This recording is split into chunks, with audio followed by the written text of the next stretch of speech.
crossover. Oh, killer crossover. Just crossover. You just crossed him over. Nasty. Another victim to the crossovers. Cross him up and sit him down.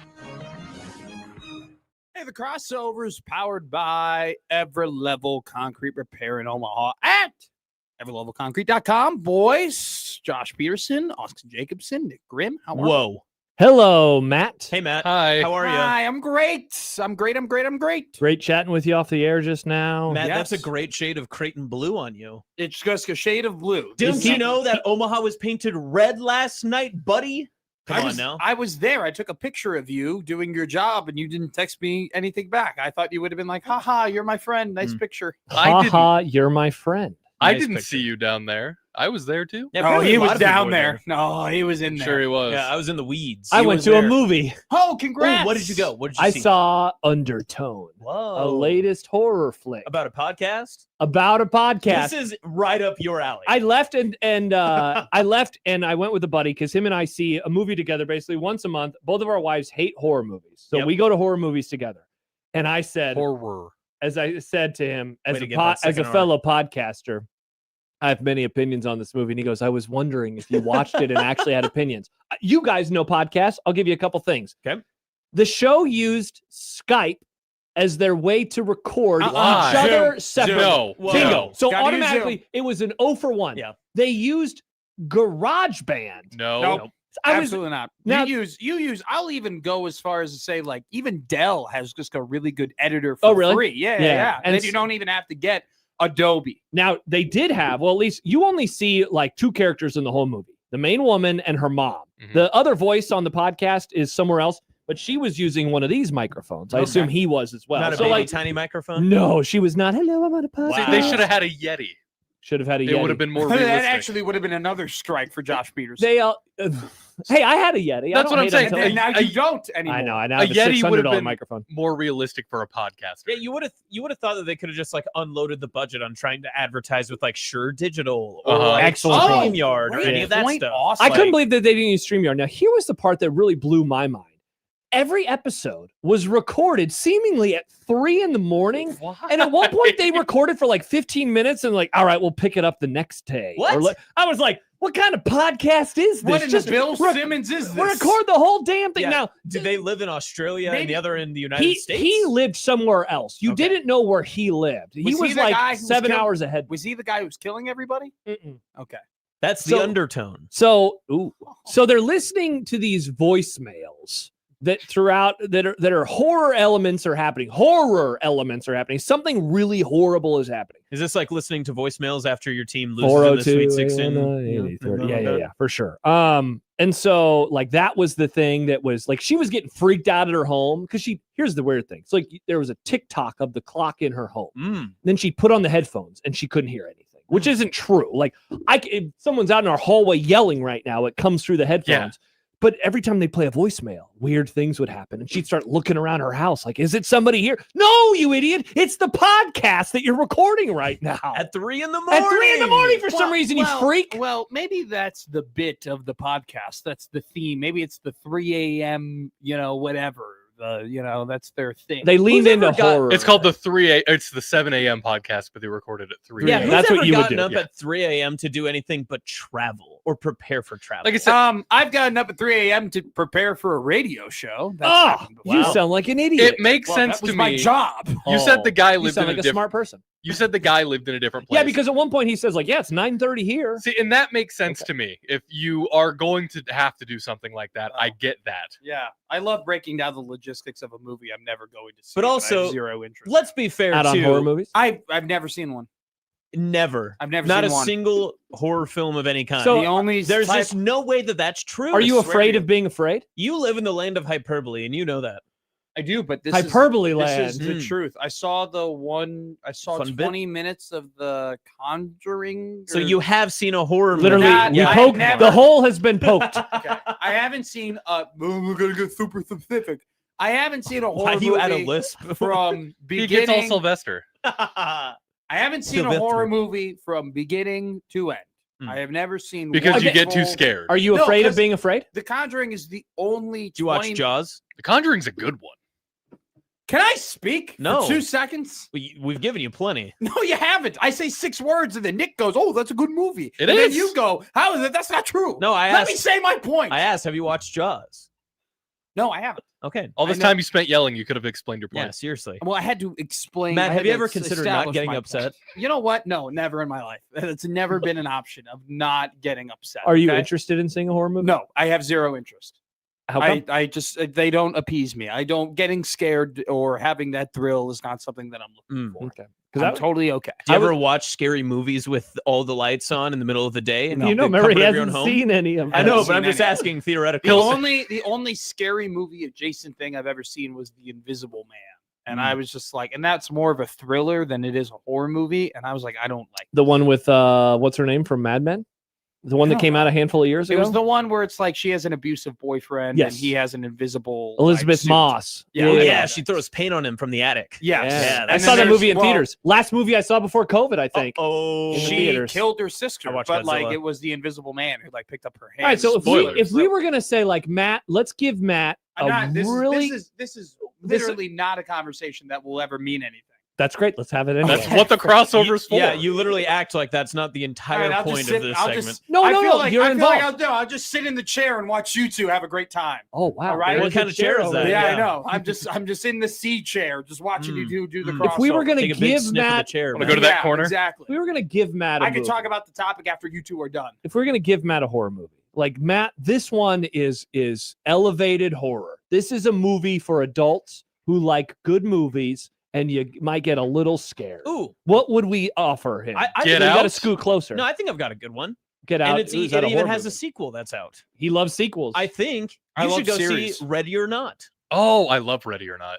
Is that thriller or like? Because it's not like. I've never seen that I one. feel like it's a horror movie, is it not? Yeah, I would say so. Mustache Okay. says Matt is in a cuck/triggered chair. Yes. Mm. I like The this. C A and new T. bit, the triggered chair. Ooh. Matt shows up in that a lot in the crossover these days. I feel like. Especially when I'm here. Why is It's my that? home. Yeah, he was triggered. He's triggered all the time now. That's fair. That's not true. I'm not Nick.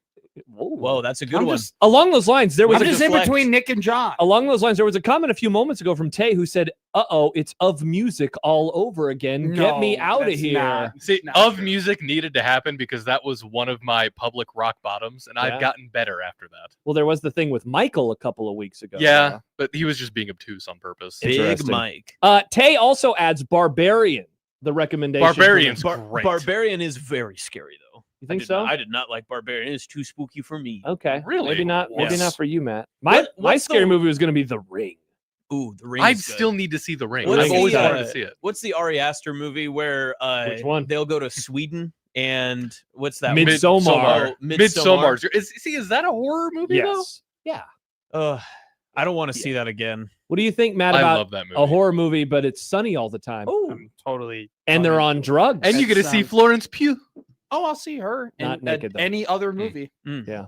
I Like have no. Dune Oppenheimer, Not Dune 3. dang. that Dune 3 is not a scary. People are movie. in No, Dune but 3. she's in Dune Everyone 3. is in She's Dune also 3. in Little Women. What a movie! Never seen Little Women. Are It's you a into great Big movie. Women? Yeah, but like Little Women is a great movie Mm. that I've with heard good Florence things. Pugh, Timothy Chalamet, that one English actor who's like That in a one. bunch That's of very stuff. specific. She yeah. plays Joe.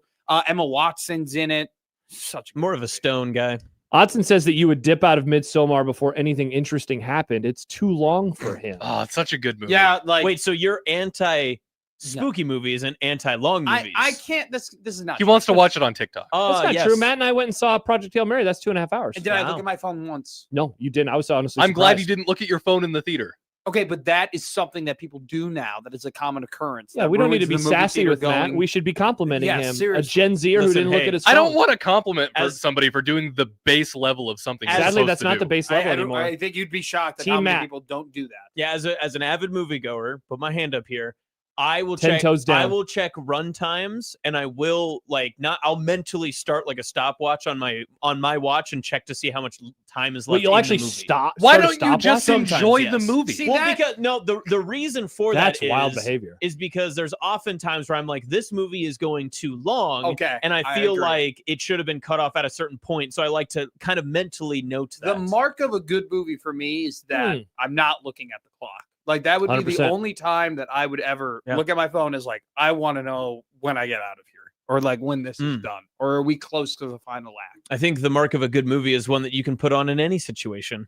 Are you just going to do that one where what's that lady? She gets on and she's like, "This is why we come to the movies," with the AMC. It's she's like Elizabeth Olsen. No.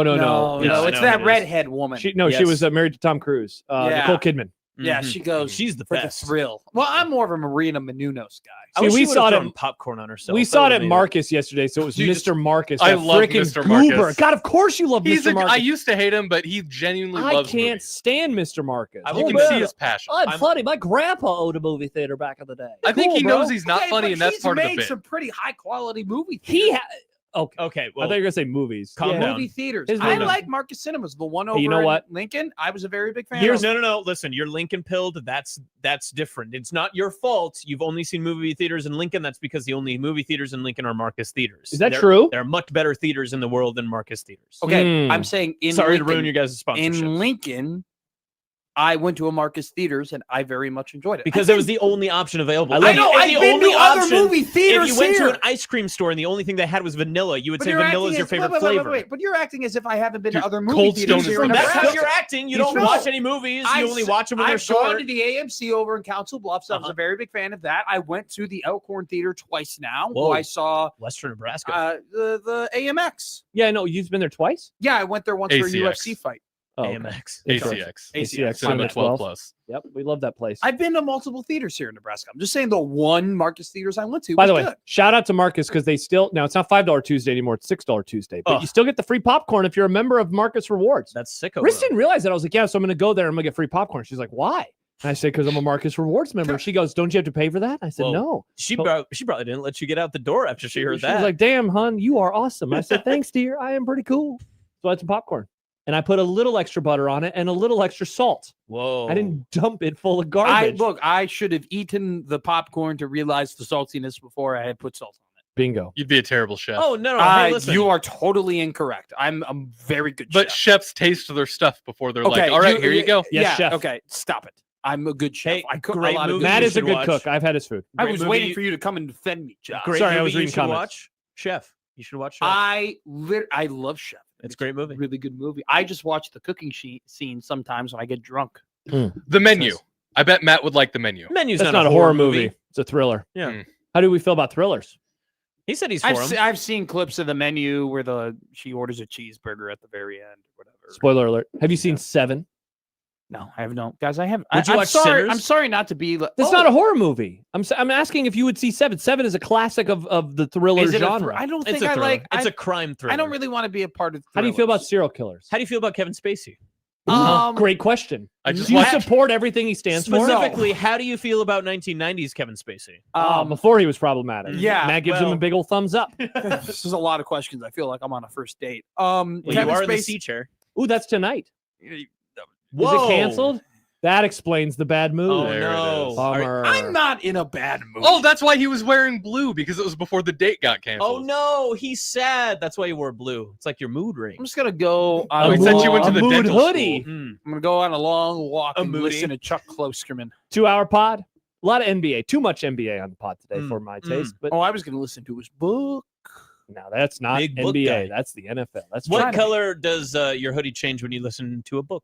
Oh, wow. Purple. Whoa, Interesting. that's very interesting. Very intrinsic thoughts. I finished another book yesterday. I'm up to Jeez. 12 now. I know. You guys are No. reading. Don't worry. That's I follow crazy. you on Instagram. We Why are see you it all the triggered? time. Why are you triggered by this? Oh, look at me. I'm Josh Peterson. I'm I read just- a lot of books. I'm so super smart. Am I not allowed to say anything good that I do for myself No, out there? nothing. Do you It's want me to called not bragging. brag about my running? I Absolutely ran the not. Boston Marathon. People I'm forget. gonna start a walking podcast. That sounds awesome. I Yeah, hope you that's do great. it. I really support you and all of the things that you choose to do, Matt. Yeah, see, we appreciate Why you, am I Matt. now We getting love you, gaslit Matt. into me being the mean one? Gaslit? What Yeah. would that mean? I don't even know what You're gaslit crazy. is. You're The not last being time I gaslit. really got gaslit is with Austin Jacobson in one of these drinks. What did I do? Oh, when that you was put- funny. This is actually a great topic to bring up. The April Fool's Day, it being where the last time I truly was pranked That by is Austin true. Jacobson. Yep, that is true. April Fools. It People have cost said, me $25. well, It's wild that you didn't So get that sorry. money back. Like, I feel like you should have gotten that money back. 100%. you did sign No. it legally. That's funny. That's really hilarious. Josh Hodson, your producer Hey, Yes. Josh. and boss, kind of, Not kind of, is my boss. writes He's Matt all Mc, of our Matt boss. McTriggered. Ooh, He never supports me. his wife does. Yeah, she's great. Apparently, the last 3 times though, she's made a meal for me. Josh forgets it. That's Wow. a great bit. Literally, That's a the really last good so bit. funny. the last 3 like Have you banked on this meal? Like he There- told you. there has been. This is me being hyperbolic. It's twice where I was told that I was getting in some sort of capacity a meal from Mrs. Odson, and Josh just forgot it. And then I guess they're like, "Oh, guess we got to eat it ourselves now." Oh, That's are you very sure funny. she really had food for you, or is he just telling you and then saying he forgot it? Ooh. Good question. Hey, I hear you're bringing sandwiches to work now, Matt. I know. I'm trying to save money. That's exciting. That's smart. I mean, your $40 Comparative to lunches. what- yeah. Remember, he goes out to $40 lunches. That's crazy. Brazy. Are you expensing them? No. When I worked at my other job, I would have a ham and cheese sandwich every day. Hams and cheese? What's Ham and November cheese. 1st, 2025. I'll have you know that I made chicken and noodles for us tonight. I had extra and encouraged Josh to take the leftovers to you and Joey. He forgot, so blame him. Nice. Wow. Oh, that would have been for a Creighton basketball situation, a post-game show of sorts. This would have been a big red overreaction. Oh, that would have been. Well, the USC game was November. Whoa. 1st. Yeah. That was a Oh, big man. one. By If the you way- would have gotten that chicken noodle soup, imagine won the the game. Umbrella's wings. Yeah. Yep. By the way, Dylan stays. That could have been big. He could have had chicken soup for his soul. Yep. speaking of post-game shows, the Blue Jay Overtime returns with Matt tomorrow night. I'm looking forward to it. We're all excited. No. And I hear it's premiering on YouTube now. Oh! That is so cool, Matt. Couple can comment on Creighton basketball expert Mac Now, Masters Okay. takes. Good First take. off- You first know off, ball. Not Creighton basketball expert, but well versed in Creighton basketball. Yes. At this point. All Wouldn't right. those I be the watched, same thing? I watched every game this year. That's I a did. big step. I know. Yeah, No, I I did will too. not be on Blue Jay Overtime at all for the What Crown. what Oh my happened? God. But who's going to do What the a- crossover with the morning show? And what about our friends in Central Nebraska who have yet to hear a Blue Jay overtime? So a Good couple of question. things. Are Here. we First airing the off, game in Central Nebraska? Yes. Whoa! 97.7's getting Blue Jay Bishop Wow. tomorrow? And Whoa. Connor Happy. Blue Jay. That's what Nick always tells me. Blue Jay Bishop. First off, we're not having Blue Jay Overtime after the game tomorrow. Not on my request, might I add. Definitely Not not. on my request. It was on the Sure. request of others. As On to your not- prayers to the Lord that you Sure. hadn't vocalized yet to Odson. My Please, God. Please. my birthday is on Easter, so I don't know. You might be listening a little bit more Oh. intently recently. Congrats, Jesus. That's cool. Yeah, congrats. No, congrats to me, Oh. not to Jesus. You're saying you're better than Jesus. Wow. Congrats He to me rose being from able to the share. dead. No, Can you rate these You two should things? congratulate somebody for rising from the dead. That's Rate- an no, accomplishment. Rate these two things really quick. The ascension of our Lord, or not the ascension, obviously the return from the dead of our Lord and Savior Yeah. Jesus Christ. Yeah. Mhm. Your birthday. obviously, him being raised from Ah, Him with okay. a capital of H. my birthday. Above. Above. That's him. not what you said earlier, though. Him. You said congratulations to Jesus, and I thought you meant congratulations to Jesus for being on my birthday. And I said congratulations to me for being able to share my birthday on such an incredible holiday. Juan Claude writes, Matt Mick Heretic. That's excellent. That is awesome. Oh, that's so good. Carol says, wow, Matt just said he's above Jesus, our Lord and Savior. Then Jordan says, Matt isn't so sure about his choice. Yeah, you did pause a little too long, Matt, for my. I hope you go to church on Sunday. and I Good go Friday. to church every week. Oh, That is wild. you're gonna miss Good Friday because of your midday show. Yikes. Mm. Tough. Oh, what's your birthday sermon going to be, do you think? We're going to the vigil on Saturday, and then we'll go to Are you guys a Easter lunch or Easter dinner kind of family? Easter brunch. We're going Easter to brunch. Interesting. Wait, so you going to early mass then? Oh, because of Blue Jay overtime that night for the Crown Championship game. restaurant that will be at is right next to the church. Nice. That's wild that Creighton could play in the Crown final on Easter. Yeah. Wow, no better Yeah, way I to can't spend wait it to hear Alan that Blue Huss Jay has overtime. risen. from your own lips. I'm not doing Blue Jay over. They could lift the trophy, and the host of the show all year won't be there for it. I Wow. scheduled this Scheduled. this vacation, which Yeah. it is a vacation for me, when they were strictly out of NCAA tournament contention. I was like, well, they won't be playing in April. You're right. As a college basketball enthusiast of this state, you should know that there's no other postseason availability for any program. I wasn't thinking in February, oh, Creighton is going to the Crown. Hey, look, the Cubs are on. It looks chilly in Chicago. They are winning. Holy crap! It looks cold in Chicago. It Wow. doesn't even look chilly. Oh, Can you imagine? They should Husker- play a volleyball They match should up play a there. volleyball game there, yeah. Mm. Whoa. Are you going to go? Have you started politicking Austin to send Austin to Chicago? Funny you mentioned that because I said, it would be cool if Her Dad Sports started sending Austin to Husker volleyball. And they said, great, why don't you go to Shadron? And I said, It starts with a CH. I said, that makes sense, though. I'm the only Hey, if person you who start knows- on day 1 in Shadron, that means that you should also be there on day 12 in the regular season in Chicago. That is true. People I forget stand that. with Austin. Who do I need to tweet at? I don't know. Sasha, Sasha, Ravi, Annabelle Media, and Anna. yeah. All right, bang. I'm going to tweet at him right now. Hashtag send Austin to Chicago. I wish it was any other weekend where I didn't have to be on work on Monday. So then You talking about Easter again, or are we No, I'm talking You about don't that. celebrate Easter Monday either? It's Labor Day Monday after that. You won't have to be at work that Monday. Nice. You talking about the volleyball? Really? Yeah, it's the day before Labor Day. Really? He was crapping all over September yesterday, and now he's realizing, whoa, Wow. Are day you off. You're anti-September? Yeah. He The says, heart of wake the me up college when football season? September ends. I'm not a big September guy. That's insane. But now you might be, because are you going to go to Chicago now? Yeah, I am. Hashtag send Matt to Chicago. Ooh, Mount Rushmore of months right now. Let me hear it. October, October 1, September. Wow. June 2. No way. That's a horrible take. Sticky in June. I loved the summer. May I'm a is summer May man. is better than flag You know June. what? You Flag can't day. ask me what my personal Mount Rushmore is. Sit to the trigger And then- chair. and Get in then- the trigger chair. Go sit in the C chair. It's the You C can't and T say, chair. hey, Matt, I want to know your opinion on the months, and then say your opinion is incorrect. It's my opinion. Well, it's your opinion, but it's wrong. So Thank you, What do you Austin. want me to say? He understands that. October- Facts don't care about your feelings. October 1. Okay. June 2. Okay. April 3. What? November 4. All right, we need to Wow. blow up his Mount Rushmore. That's I mean, just crazy. take a bomb to.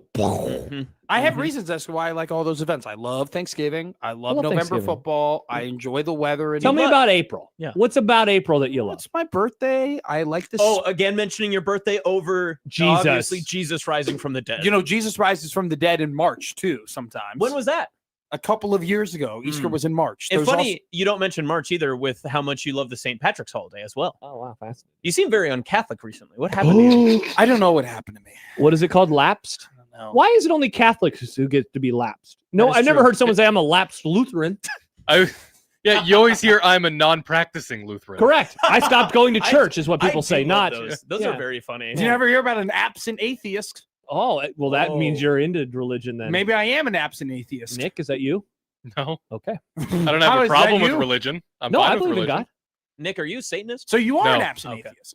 Okay, yes, I am an abstinent. You're Yeah, an yeah. absent atheist. Ooh, Hokey Square says Matt McAtheist. It's just, I mean, I love my last name, but that definitely is a pushback. You know. I mean, just- you start it sometimes with like the Matt McWhatever. Oh, it's so funny. Do you I think love it's a bit sacrilegious that you won't be representing the Jesuit program on Blue Jay Overtime if they win the Crown Championship on Sunday, Easter Sunday? tough. Very tough. No, I took my days off. I've taken my vacation. My Mm. vacation's been established. True, God did say on the seventh day to rest, but I don't know if that was Easter Sunday. So Or do the postgame show. that's what he said. It Yep. says it in the Bible. Uh-huh. Therefore, if you're a heretic, you do a thing called Blue Jay Overtime. So I won't be doing it. Hmm. That's a bummer. What were we saying? Oh, I Mount was defending Rushmore my of months. months. I like April. It's my birthday. I like the national championship and the Final Four. I love the Masters. That's a great time. Okay, I you're like bringing I like reasons that. to the table. I love spring. I like the weather, that it's not hot, but there's a little breezy, and you get that at the end of April. You know, you got a little wind. That's why I do. In all That's why I seriousness. like I love October. May. May is a great month. That's why I like October a lot. May is right there in terms of the months that I like. I just right love, there. I love summer. Shame. Summer was my favorite time growing up. The weather from where I grew up was the absolute best in June. On the Skokie? lake. And not on the lake, but I grew up next to a lake, and so you get a lot of wind, and the wind would come in and make it a great time. You So go to the Bible whole- camp? not in the summer. I went during the school year. Wow. Went to Fascinating. That's an odd time to go to Bible camp. well, it was Yeah. called. It was just Sunday school. And Oh, that's not Bible that's camp. not Bible Those are Bible two very camp's- different yeah, things. Bible camp's sometimes something. Saturday school. Oh, We did Some- vacation Bible Sometimes school. Saturday and Sunday school. when you'd get detention from the Lord. I only got well, we didn't call it detentions, we called it jugs, justice under God. Jeez. You and I had two very different childhoods of jugs. Yeah. That's for sure. Well, Same with Christy Nome's husband. liked there were jugs that I loved and there were jugs that I hated. Yeah. The jugs that I hated I've I said got that in before. school. Yeah, I've said that before. So I would get a justice under God. What's your Mount Rushmore of jugs? of that I've ever gotten. I got a jug for playing checkers during prayer. Not chess. How are you playing checkers during? How long is that prayer? I was playing checkers during prayer. Selma Hayek would be 2, and then Mustache Adam says McMaster likes jugs at the Grunion. yeah. Matt loves the green onion. Cindy from Hooters, and then there was You one. ever been to the Green Onion? I have been at the Grunion. Nice. There was one time that I got into a fight on the gym court, and that was fun. Wow. They got a jug for that. Respect. Yeah. Indeed. That was my Mount Rushmore of jugs. Do you disagree with those? I don't. No. Okay. Joe in Vegas, I'm pretty sure no one's going to care about a Creighton Blue Space Jays after show. I'm just happy that the Creighton Blue Space Jays will die here in Vegas. Unless Wow. they win it all there, Joe. Unless they win it all. And also, then- Blue Jays, one Is word. he writing Space Jays, or is he just has the space between the blue and the Jays? And then I call it the Space Jays. Oh, The nice. Space Jays. Jays. Yeah. Space Jays kind of hits. It's one word, folks. Blue Jays. Blue Jays. One word. Hey, don't get so annoyed about it, all right? It's not like the Just people trying to- get annoyed at how I say the name of that school. Creighton. Go Jays. Go Jay, says Matt McMaster, but he's not doing the postgame show tomorrow. But you know who's Uh. doing the pregame show? This guy. Austin. Wow, what a loyal Thank you for worker. working. No problem. Bill Holy writes. You know, if he Thursday. was so loyal, he'd be hosting on Monday for my show. Who's hosting on Monday? What do you for mean? Is it Michael Severe? Yes, Michael. Oh, is. nice. That's Nice. cool. Before you leave, Matt, Bill writes, I feel like this crossover could be titled Sane Washing Matt's Bad Takes. How do you feel What about bad that? takes have I had? I don't watch Well, the horror Mount Rushmore movies. of months was and then really you- bad. Thanks. That's my opinion. That's my opinion. I'm Matt- Oscar Maker. I'm Oscar Jacobson. Look at my tiny microphone. What's your favorite thing about Nebraska? Your tiny little words can't hurt me from over there, man. Well, you know what? Your tiny little words do hurt me from over here. Thank you. Matt, it was in the great. C chair. It's great seeing you. Is it? Yes, I love seeing you every day. I love talking to you. It's Me so too. fun. Yeah. Thanks, Austin. No problem. You guys got to get that unrecorded podcast Oh, going pretty soon. geez. I was did. gonna- I saw our friends yesterday You at know the what? baseball game. Matt, I'm going to do you a solid. How about this weekend? Whoa. I'm gonna be out. Oh, no. Oh, you've got to be kidding me. Of all the Oh, weekends. I saw our Jeez. friends from the first time we did the unrecorded podcast. Oh, yeah? Yeah, they were there. They're like, "Are you with that tiny little puny guy you were with last time?" It's You're very with him? funny. You know, I went back there one time too, and they said, "Hey, where's that guy who wears the youth medium hoodies all the time?" That's why I'm walking. All right, so they can fit better. Trying to Oh, lose weight. what a great crossover. Powered by Yeah, for you Everlevel. guys. Yeah, people are saying Happy New Year. Whoa! I don't know if What do that we was think? that. I'm Do not you want to? Do you want to hear this again in December? No, Do you want to hear this? I don't again? want to hear about me being an atheist in December during the Lord's birthday. Oh wow! Yeah, Christmas Day. Matt McAtheist. I mean, Happy New Year. Jesus was born in August. Happy New Year! Happy New Year! This crossover powered by our great friends at Everlevel Concrete, Repair and Home Mod, everlevelconcrete.com. Matt, have an awesome I day. can't believe I sat in the cuck chair during this. And triggered. And don't forget, this cuck chair will be on Christmas Day now.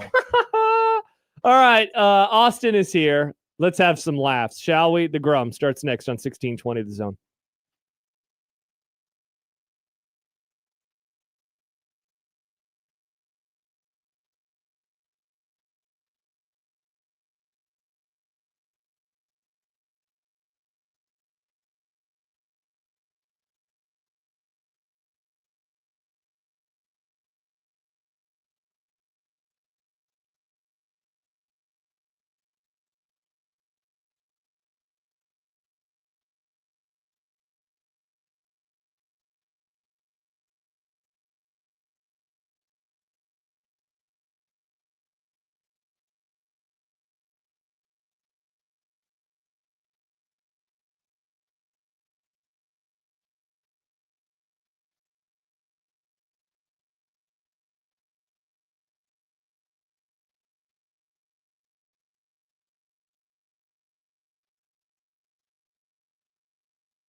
Unsportsmanlike conduct on 1620 The Zone.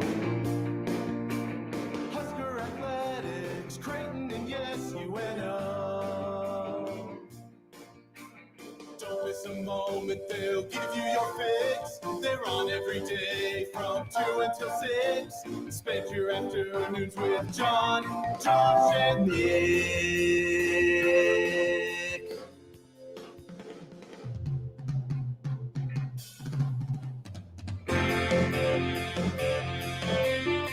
John, Josh, and Nick.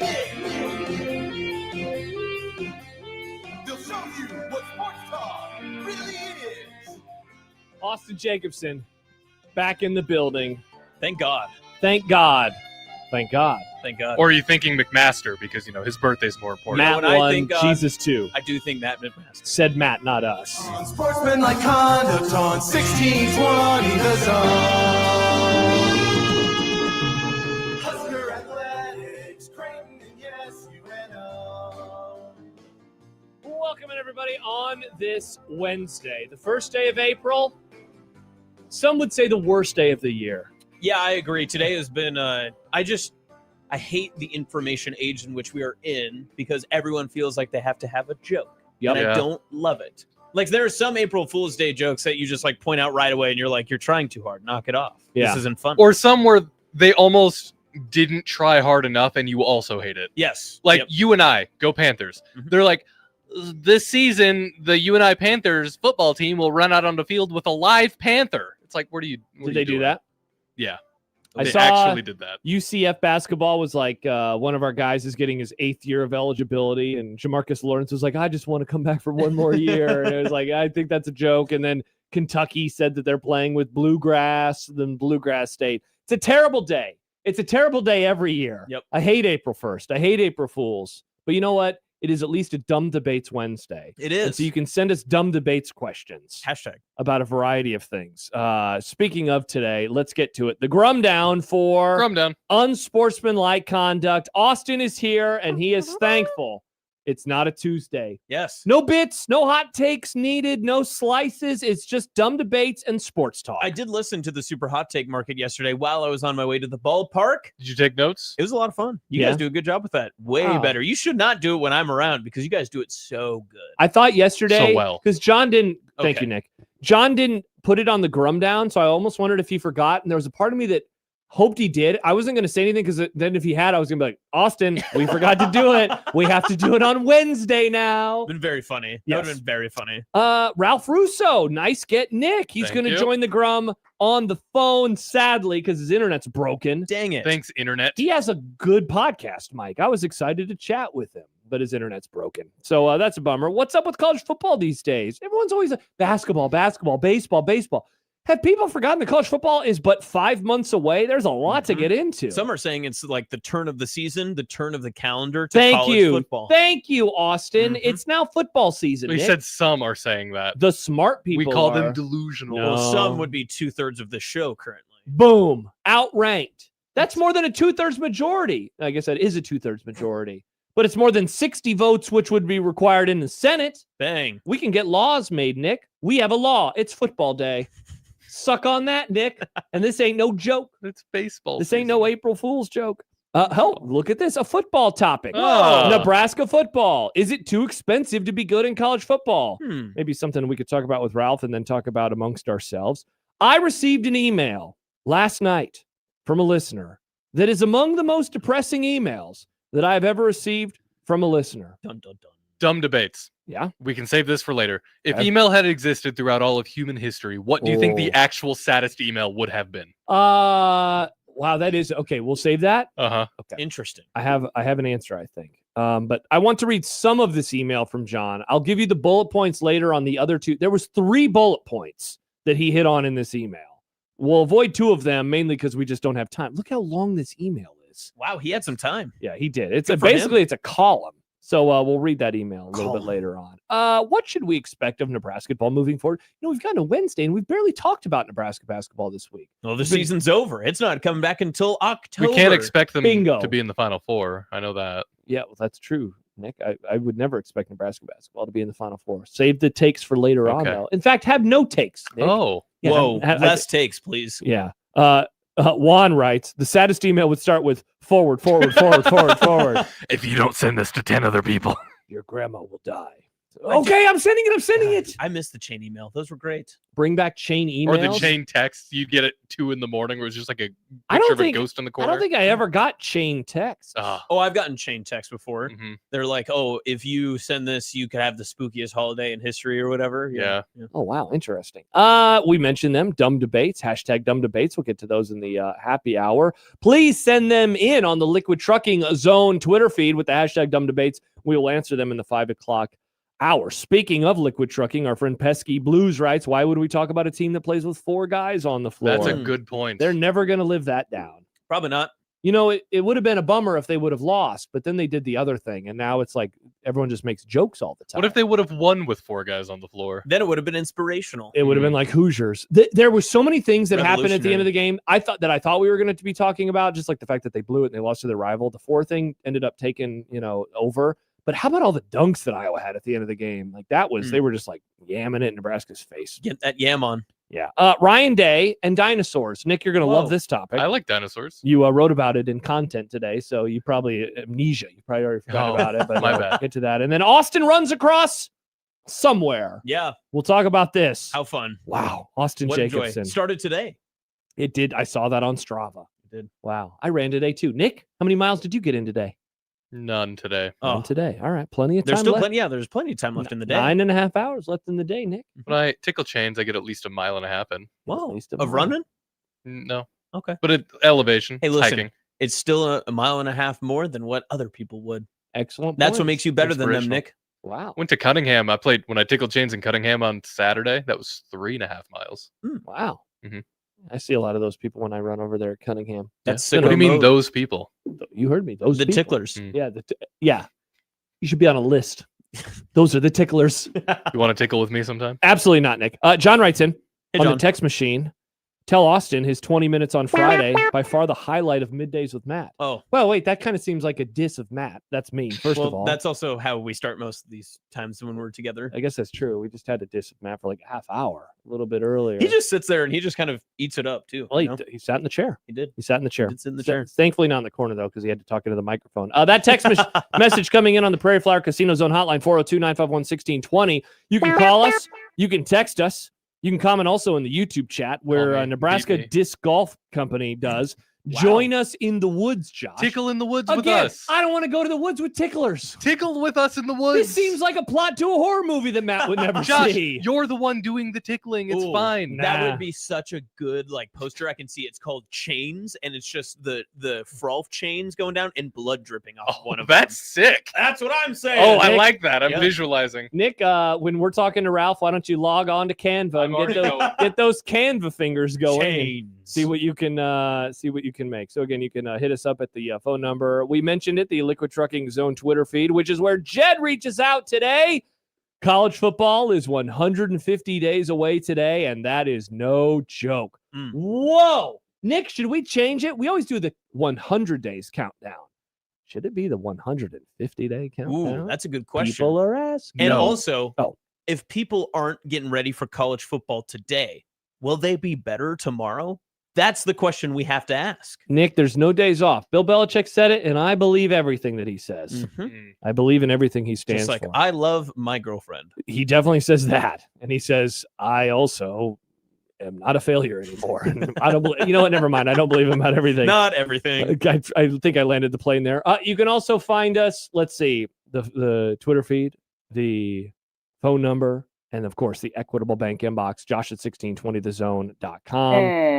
We're Joe in Vegas. Well, he reaches out and says, thank God Mr. Football is in the captain's chair today. April 1 does mean college football season is here. Mhm. By the way, you can find Austin on Twitter at Austin2Jacobson. Nick is Grim and Nim.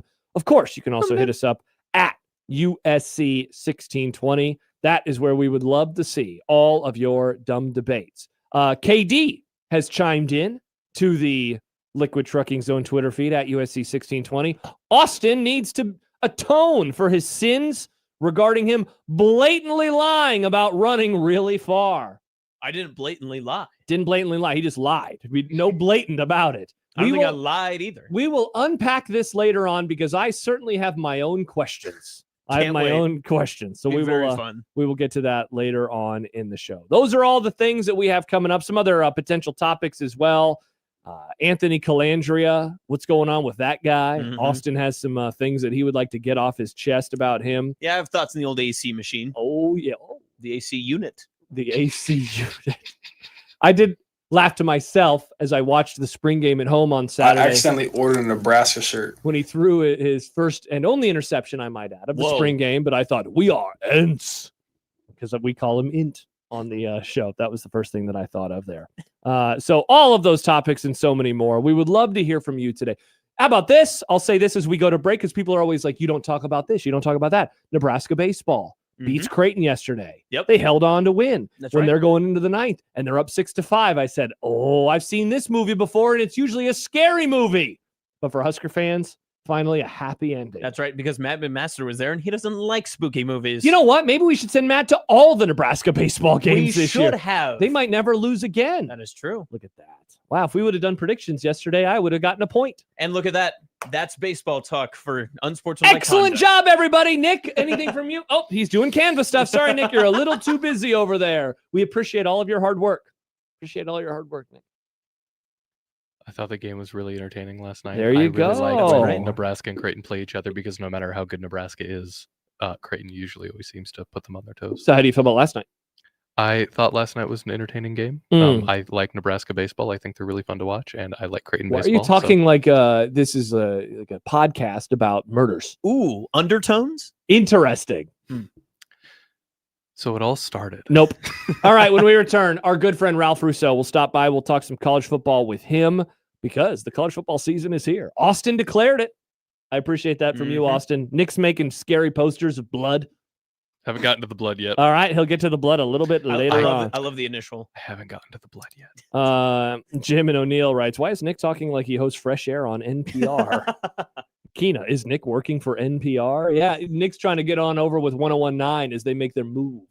He says, look at me. I can do a voice. I used to be on 1019. I could keep doing it over there. You did do that. All right, Ralph Rousseau, when we return, great to be here on the 1st of April, which is the only way we will acknowledge it today. It's the 1st of April. Josh Peterson, Austin Jacobson, Nick Grimm. It's Unsportsmanlike Conduct on 1620 The Zone.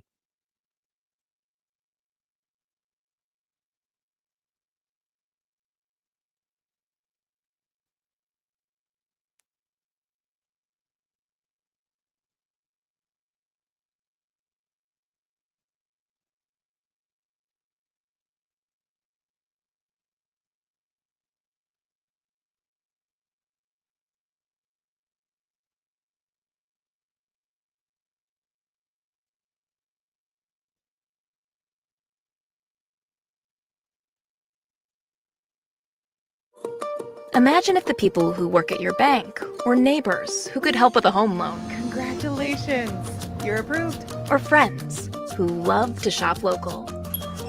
Have a good one. At UBT, who you work with matters just as much as what you're working toward. Hey, thanks for helping. That's why your money has more than a banker. It has people. Union Bank and Trust. Member FDIC.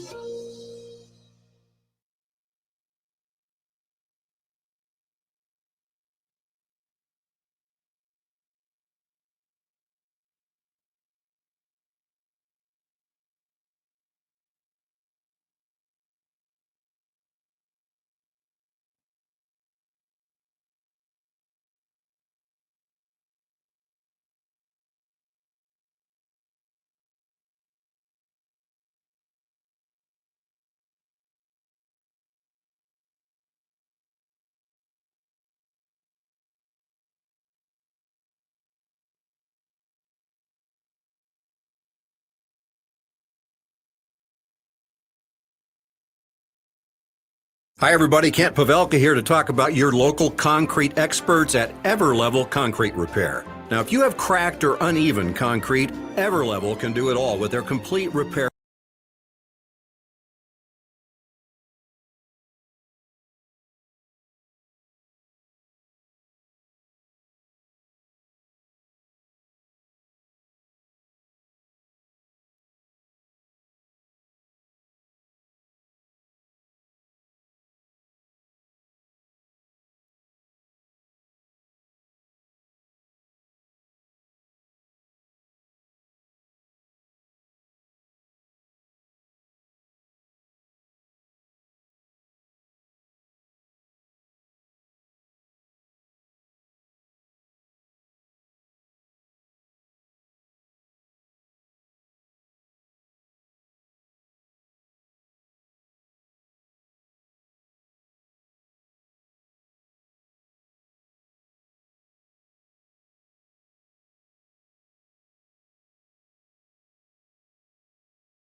Welcome back to Unsportsmanlike Conduct here on 1620 The Zone, 1620thezone.com, on the 1620 The Zone radio network, out on 97.7 The Zone as well in central Nebraska. So happy to welcome on to the show, longtime friend of the program from The Athletic, Ralph Rousseau. Ralph, how are you? Happy April. Thanks so much for joining us in Omaha today. Yeah, thanks so much for having me, guys. It's it's that time of the year when we all turn into basketball writers.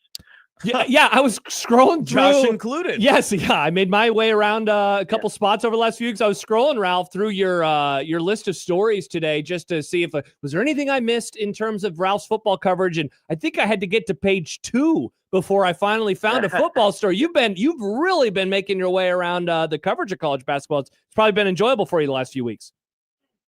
Oh, yeah, it always is. It's one of my favorite things to cover. I'm going to let the professionals handle Indianapolis, but I got to spend some time in Buffalo with Michigan and Michigan State. And then, of course, I had the game of the tournament on Sunday. I was in D.C. and got the chance to write about UConn and Duke and that incredible half-court shot. So, yeah, it's again, like everybody else, love the tournament.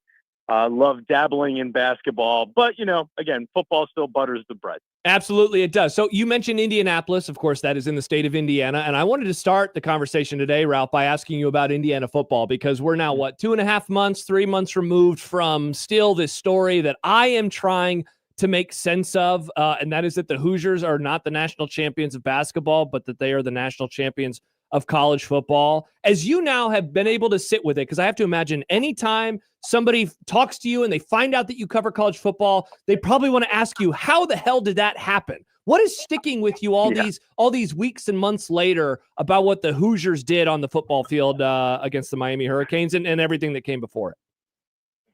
Yeah, I think there's a lot of talk, and we'll write about it in the off season and we've talked about it even the night of the game, right? As soon as they completed this improbable run, we started talking about how teams could possibly replicate it and what it means in the bigger picture. And I do think this could have been a bit of a black swan. Like, we may never see anything like it again. And but the conditions are set that there may be some things that are transferable, right? That there are some repeatable parts of the Indiana formula. And what always sticks with me is just, get old, stay old. And I know that almost was used as like a pejorative against them and a way to like sort of nitpick at their title and that they had a bunch of older players.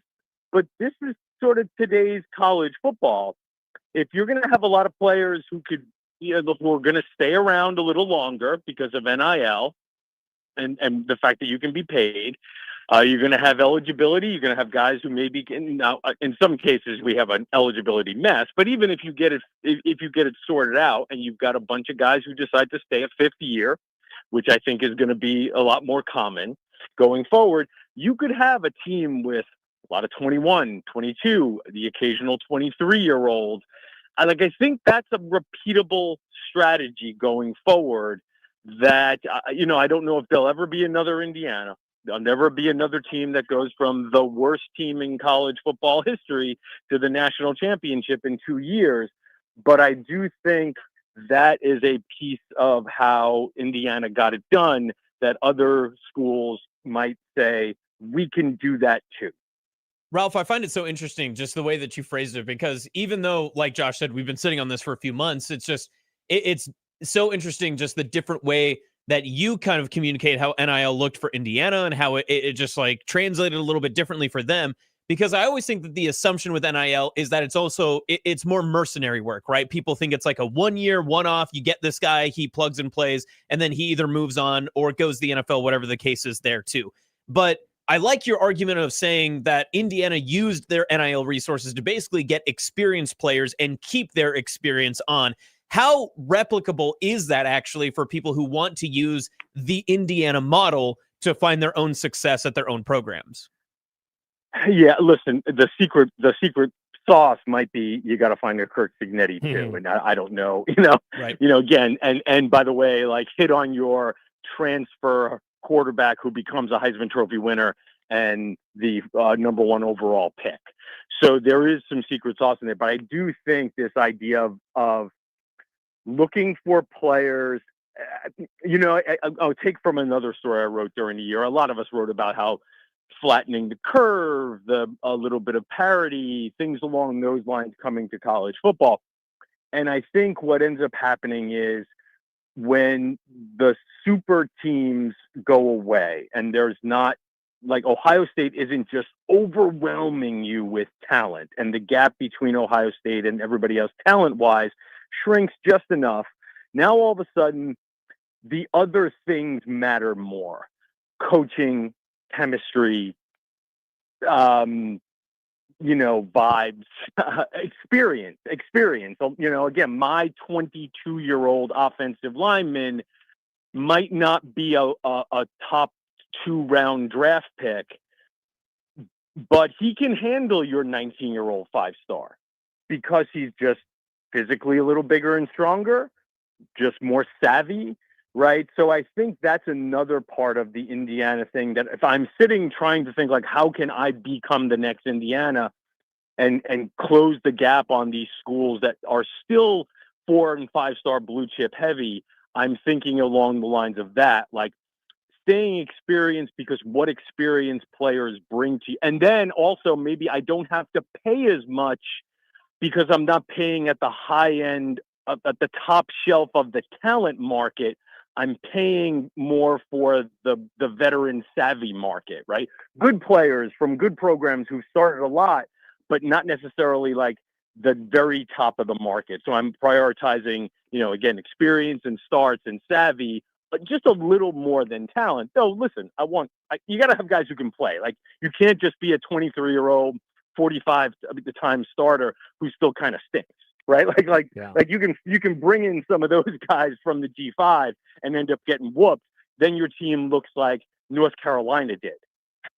Ralph Rousseau of The Athletic joining us, also one of the co-hosts of the Audible podcast covering college football. Speaking of that, Ralph, on the episode that you guys released this week, you talked about one of the stories by a colleague at The Athletic recently, Antonio Morales' piece on why the cost of college football roster building won't slow down anytime soon. And he opens, I love whenever people remind us that, like, 2 years ago, Ohio State won the Natty, and it was like, wow, they did it, and their roster was $20 million. And that seems so expensive when now, if you have a $20 million roster, it's like, are you sure that you're even going to be able to compete at the highest level? Are you surprised that, like, there are people inside the sport who maybe seem shocked that the cost is going up, the cost of the brick is going up? Like, every year this is the case, and there still seem to be people inside of college football who are like, man, I really didn't think that it would continue this way. I'm surprised that people are shocked, because it is college football is irrational. There's a lot of irrationality in it, right? I mean, and here's the perfect example. Just look at the coaches' salaries. There's nothing rational about the coaches' salaries. There are coaches, who are making an enormous salaries who haven't won a damn thing. For example, Lane Kiffin. I mean, Lane Kiffin's now the second or third highest paid coach in college football. Doesn't have a major conference title to his credit, right? Took one team to the playoff and then bailed on it. Now Lane's a good coach. He's a really good coach, but again, so what's the rationality of throwing $13 million at Lane Kiffin? But the same mindset that decides we have to have Lane Kiffin. Here's $13 million. Here's $91 million over 7 years. Is also the same mindset that says, I guess we'll just spend $40 million on a roster. I think the issue is, and I think the reason why it shocks some people. So again, it shouldn't, because there's been irrationality in college football for years. I think the reason some people are still sort of taken aback by it is like, what do you get? Like, what happens if LSU doesn't win it all this year? Money can't, like, we're seeing it in basketball, right? Kentucky spent a lot, got nowhere. There's a whole bunch of other teams that went in, spent a fair amount, but didn't necessarily feel like they came away. North Carolina came away with their money's worth, right? So, money doesn't necessarily buy happiness. Only one team keeps the trophy at the end. So again, like, what's the rationale behind some of the? I think we're still living in a very irrational market when it comes to NIL. Now, I'm not saying it's going to slow down anytime soon, but I understand that part of it where some people look at it and go like, what is the point of all this? Yeah. It doesn't necessarily guarantee you success, but it taps into a certain level of desperation. All right, Ralph. So just on that same note too, and maybe I think maybe you touched on it a little bit in what you just said too, but in the future costs of college football, which do you think becomes more disproportionate? Is it the expense of having a high quality coach or a national championship caliber winning coach, if that's how you evaluate it, or a national championship winning roster? Listen, the players should come first. And I think the part of the problem, though, is you've already set a certain market for the coaches before you were paying the players. And one of the reasons why the coaching market is so out of whack is because they had all this money lying around because they weren't paying the employees, right? Like, if you're not paying the players, you have to spend that money somewhere. So not just on the head coaches, but hey, here's $750,000 for a running backs coach, right? Like, to basically tell people high and tight, right? Like, so the whole coaching market has been built on sort of I wouldn't want to say on a lie, but on a problematic structure, right? Like, there was all this money in the system and it had to go somewhere because you weren't paying the players. And now that you're paying the players, I don't know if you can dial it back. I've talked to some folks who think that maybe there's a plateau coming for coaches. Maybe it's more about the assistant coaches, but I'm not really seeing it. I mean, we talk about plateaus and readjusting of markets, and I just talked to you about how, Indiana gave Kirk Cignetti a $13 million contract halfway through last season, and Kiffin got a $13 million contract, and Mike Elko hasn't really won anything for Texas A&M, and he's making $10 million. So, as much as you would think there would be a yin and yang here, if you're giving money to the players, you're going to have to take some away from somewhere else. That's not really happening, and it's one of the reasons why people think that, the whole sport might be heading off a cliff. Ralph Russo joining us of The Athletic. Ralph, you and your colleague at The Athletic, Seth Emerson, had a story recently about week 0 becoming week 1 and perhaps as soon as 2027. My question around this, because on paper, it makes a whole lot of sense, right? It solves some problems. It maybe fixes stuff on the back end. And yet it does seem like the leaders in college football very much want there to be a quadruple header or at least a triple header on New Year's Day in terms of the college football playoff. So is this solving that problem of the calendar dipping into the end of January, or is this being done as a precursor to what seems inevitable in terms of a 2014 playoff, and this would then allow everything else to get slotted into that early to mid part of December? So here's the thing. Those two things are working on different tracks. And I understand why people immediately jump to the end of the season. They're moving the season up to create more space at the end. Mm-hmm. Not really. Not yet. We may get there. But what was done by the Football Oversight Committee was sort of like, hey, the CFP, those guys can't really get their act together, right? Mm-hmm. Like, we don't really know what they're doing. So let's do this independent of that and fix some other non-CFP related problems, right? That moving up the start of the season does not mean moving up the end of the season by this plan. The end of the season will still be Thanksgiving weekend, will still be rivalry weekend with all the last regular season games. Championship weekend will still be December, the first weekend of December. What moving up the start of the season does every year, there are some years where between Labor Day and Thanksgiving, there are only enough weeks so teams could have one bye. Every team only has enough. There are only enough weekends in there to get one bye. They want to make sure every season, no matter how the calendar breaks, every team gets 2 byes. So a couple of things there. You build in some extra rest because the playoff is getting more taxing and more. I've talked to coaches who say, you know what, we need an extra week because frankly, there's a lot of other stuff we need to do now. We need to talk to our players about who's coming and going and have a weekend, and having an open week, let's say in late October, early November, helps us maybe not have to worry about game planning. We can have some conversations that might look towards roster building for next year.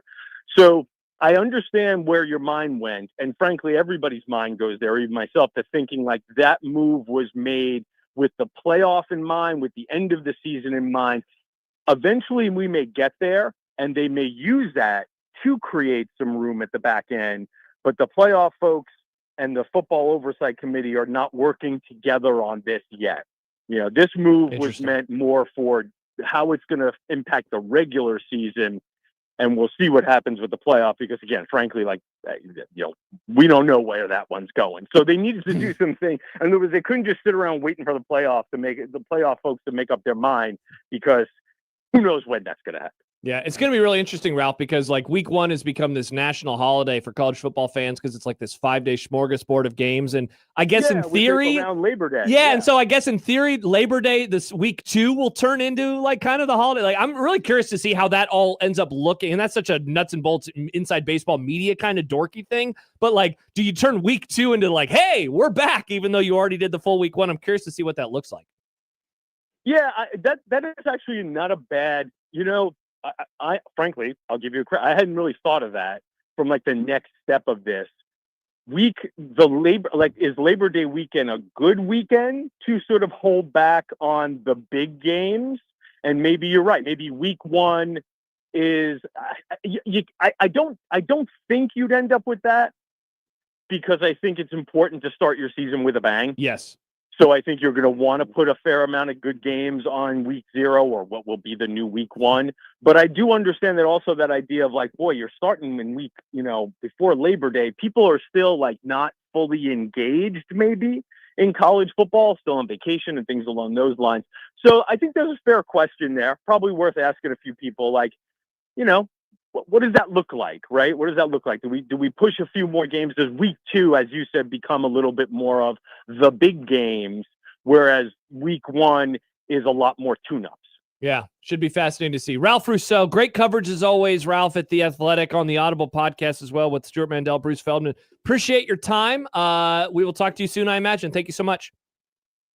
Thank you. Thanks, Ralph. That is Ralph Rousseau joining us on the Prairie Flower Casino Zone hotline. The week 0 becoming week 1 and week 1 becoming week 2 and how that looks, because we love Labor Day, that weekend around here. And it is for me as a college football fan, it's sweet. Thursday games, Friday games, Saturday games. You get a couple games on Sunday, unless there's a volleyball match at Wrigley Field. # get Austin to Chicago. People forget. And then there's Bill Belichick falling on his face on Labor Day night. I love that stuff every year.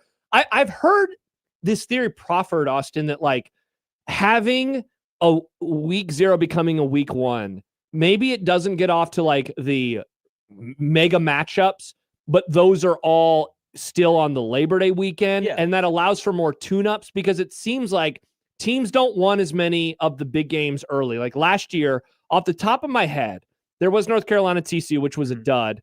There was, of course, Ohio State and Texas. Nebraska Cincinnati was maybe one of the 3 or 4 biggest games for week 1, which is that's tough when it's not even a ranked on ranked game. And notably, probably because it was more on the Thursday night Correct. than anything else. If that would have been on Saturday, it would have been fairly forgettable. Yeah. And it seems like that's purposeful, because coaches don't want Ohio State, Texas on week 1, because they're not ready. Sark and Texas weren't ready for that game. And Ohio State wasn't even anywhere near the best version of themselves. And they won't be in week 2, but what's the old adage, right? We get better. The most growth is between week 1 and week 2, game 1 and game 2. And so I do wonder what that looks like. It's wild to me, though, that this is not in concert with the end of the season, because in theory, you would figure, let's move the start of the season up to fix the stuff on the back end. And yet they're magnets pushing each other apart. Well, and if you think about it too, college football has a very weird, it's almost kind of an unspoken about dichotomy when it comes to the front and back end of its season, that it's so celebrated at the front end, like you mentioned, but then as soon as the NFL really kicks in, by the time that you get to a lot of the rivalry week games, they just don't have the same luster to them. And I almost guarantee that those numbers are a lot lower, because those matchups just don't mean as much anymore, right? You're going to have a lot more games in college football the last week, the regular season, that don't matter at all comparative to the games in the NFL regular season that would go over kind of around that same time, right? So why not maximize your opportunity to get more college football in before the season starts? And I agree with you too. TV networks will always spin, you get to see the number 1 team play against Cupcake State or whatever, in week 1. And then week 2, the SEC already starts conference play, so you're going to get big games no matter what, and no matter how you set it. So you might as well just set it up for your advantage. And honestly, if you think about it from the Nebraska standard, eventually they're going to have to get a bigger game onto their week schedule, right? Fingers crossed. I think that it's just an ebb and flow. Eventually we'll get back to those, larger non-conference matchups like that. That's just how this is going to work, especially in the playoff field and resumes and everything else. But at some point, Nebraska is probably going to play a bigger game. Wouldn't you rather have it be the second game of the year? You would, yeah. If you're trying to game it out, you would want it to be further into the season, even if that just means 1 week later, because then you figure you're ready. Yeah. You can work out some of the issues. I mean, not to bring up the whole Akron situation from 2018, but I know beyond they would have started 1-0 and everything would have been perfectly fine. I will hear somebody out if they're like, what really hurt them is that they didn't have a game under their belt against Colorado. Yeah. That they didn't have something out there. Do I think that the Frost era is an entirely different direction? Of course I don't. But I do think maybe week 2 goes a little bit differently because you would have played a game and maybe you work out some of those issues that maybe you he have. gets another year. Maybe Frost could have been the coach in 2023. Wow. Huge. They go on the Thursday night to Minnesota and they still find a way to lose in horrifying fashion. Dang it. Nick, that could have been incredible. By the way, speaking of Nick, a brand new graphic has made its way. Now, Twitter, Nick, yet again telling me, made with AI. It absolutely I think wasn't. Nick's account is flagged now. I did see the original USC post for today say made with AI, and I was like, that is interesting. I think Nick's account is flagged. You know what pisses me off? Everything. I've seen other people use actual AI graphics, and they don't get flagged as AI. Yeah. But the things that these collages that I make on Canva with your hands, with my own 2 hands, are being flagged as AI. Fascinating. By the way, Pesky Blues points out. Oh, Nick made a fun graphic about tickling bloody chains. Pesky Blues says that first drive for UNC, though, wow. Some were saying national championship, here they come. Yep. And then they lost by 50. Yep. Or somewhere around. And don't forget all the classics like the LSU Florida State game from all those years ago. When Brian Kelly. Oh, I remember. There's the graphic. Good job by you, Nick. James, this rocks. This rocks. I'm very proud of this. Coming soon to a theater near you. Coming soon to I don't know if I'd go to a theater. Wow, not to trigger anybody. We talked a lot about movies in the crossover. Some people didn't like it very much. All right, still to come. When we return, I wanted to dive back into this roster story that was in The Athletic a couple days ago, so we can do that when we return. We have speaking of scary, what did I call it? The most depressing email ever? The most depressing, yes. We'll read through some of that. It starts with this: bad vibes, less than no vibes. Ooh. So I guess you can kind of figure out where we're going there. Maybe pick up some of the pieces from our discussion yesterday about spring game attendance. I feel like I'm a little bit of an outlier with some of my opinions. I heard your take. Also talked about, thank you for hearing it. Yeah. I don't know how you feel about it. Also, we're going to talk some Husker hoops later. I was thinking about this season in terms of this state. And if there is something about a fork in the road that could be going on with the state of Nebraska and basketball, I'll try to explain as good as possible. So we will do that a little bit later on. And Dumb Debates. Don't forget about Dumb Debates. Hashtag Dumb Debates on the Liquid Trucking Zone Twitter feed. Austin Jacobson sitting in today for my friend John Bishop. Nick Grimm producing and making AI graphics. Wow. I'm Josh. Not AI. I'm Josh Peterson. This is Unsportsmanlike Conduct on the 1620 The Zone Radio Network.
Josh Peterson, Austin Jacobson, and Nick Grimm. It's Unsportsmanlike Conduct here on 1620 The Zone, the 1620 The Zone radio network. Speaking of, Mike writes in on the YouTube chat. Hey, Mike. Hey, y'all. I'm out in Grand Island today. Let's go. Western Nebraska. Shout out to you, Mike. And the rest of the week, listening in crystal clear FM. Nice. We love 97.7 The Zone. The Zone. Don't we, folks? We do. Shout out to you, Mike. Thank you for tuning in. Also, shout out to my parents' neighbors who let them know when I'm on The Zone. Oh, shout out to your They parents' can listen to us. neighbors. Yes. They will find my parents and say, we listen to your son on The Zone on 97.7 in Grand Island. Well, That's here's such a small town thing. I love It is. it. And it's in one of the larger cities in Nebraska, Grand Island. Grand Island. Well, here's something for them to do out there. They can enter online at 1620thezone.com to win a variety of prizes to concerts like the Black Keys. How about Nick's favorite band in the whole world, George Thorogood and the Destroyers? That has to be his favorite. Nick's fifth favorite band, Young the Giant. I like them more than George Thorogood. And his second favorite band, Chris Stapleton. All of those and just a guy. more. Does he not have a band? I'm sure he does. Interesting, Nick. So I was right and you were wrong. You can go to 1620thezone.com right now for your chance to win. John texts into the show. Hi, John. 402-951-1620. Week 0 becoming week 1 won't affect Nebraska's Labor Day opponent anyway. Rule will never play a competitive non-conference game. Again, I think that is such, I really do think that we're going to be in this, not necessarily like roller coaster, but it's just an ebb and flow. Like this was a BCS conversation too, right? And you predict these schedules decades in advance and people backed out and all that other stuff. I mean, this is the same reason why Boise State for so many years in a row was scheduling Washington or all these other mountain, non-Mountain West or non-WAC conference opponents, because they needed to go play somebody because they knew that they were likely going to have teams that wanted to compete. And so back and forth that they would go. Do you think it's dependent on who the coach is? So like when Rule is gone, will it change? Wow, you're already calling it? No, he will not be the coach forever, Austin.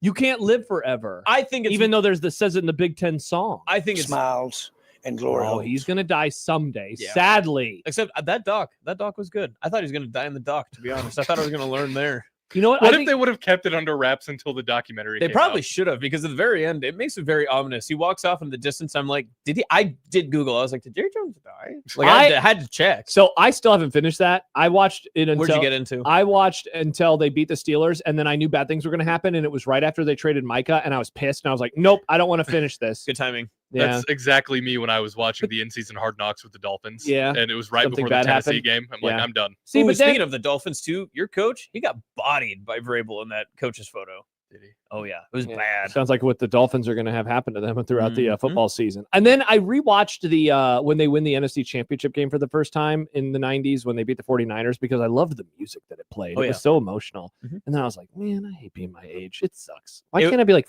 5 years old? Now, you didn't watch this part of the doc in the episode, but it's funny how they mentioned the White House in the beginning part, and Michael Irvin's like, yeah, I mean, we're just, having a good time. And then the whole last episode is literally all the bad things that actually happened and transpired. And he just goes, I don't know what was going on. Yeah, because you were stoned out of your mind. I need to get into it. I need to finish it rather at some point. in Put it time. on Letterboxd. Juan Claude writes, kind of surprised that wasn't Josh's pick. Documentaries, are they TV shows or movies? # dumb debates. We've done documentaries. Yeah, but I'm not going to be like, all right, guys, we got to watch the 8-episode documentary about the Dallas Be Cowboys. very funny. Yeah. Yeah. But, maybe we'll do a different documentary. Nick, are we taking this? Is that what we're doing here? If you want.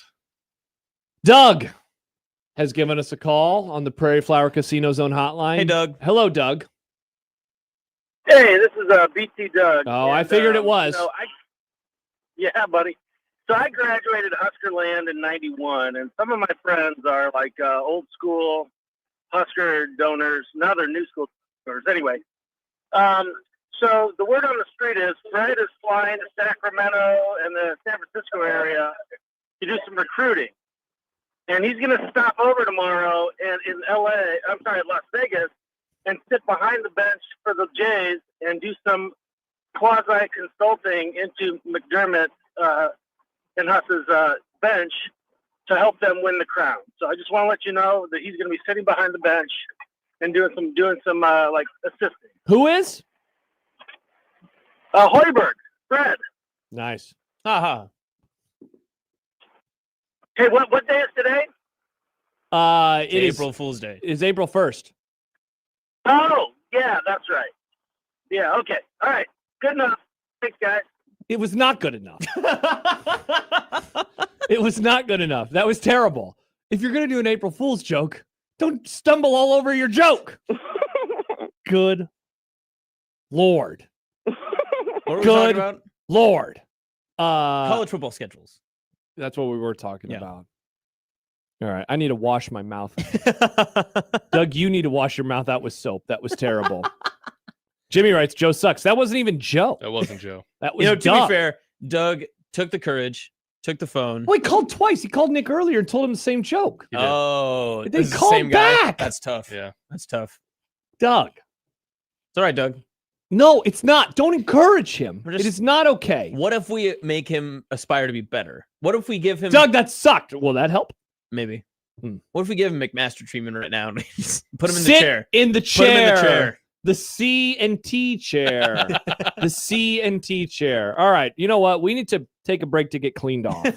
And when we return, we will get into the story that we teased a little bit last segment about roster costs. What the hell's going on in college football? Basically, here's my question, and I wrote it down. How can Nebraska compete in this world? If that doesn't get you excited for a topic, I don't know what will. We will do that when we return. Wow, lots of comments coming in. Jimmy says, Doug sucks. Day says, can we skip to what's for dinner? Sadly, no, there's still 2.5 hours before then. Adam says, that was dumb.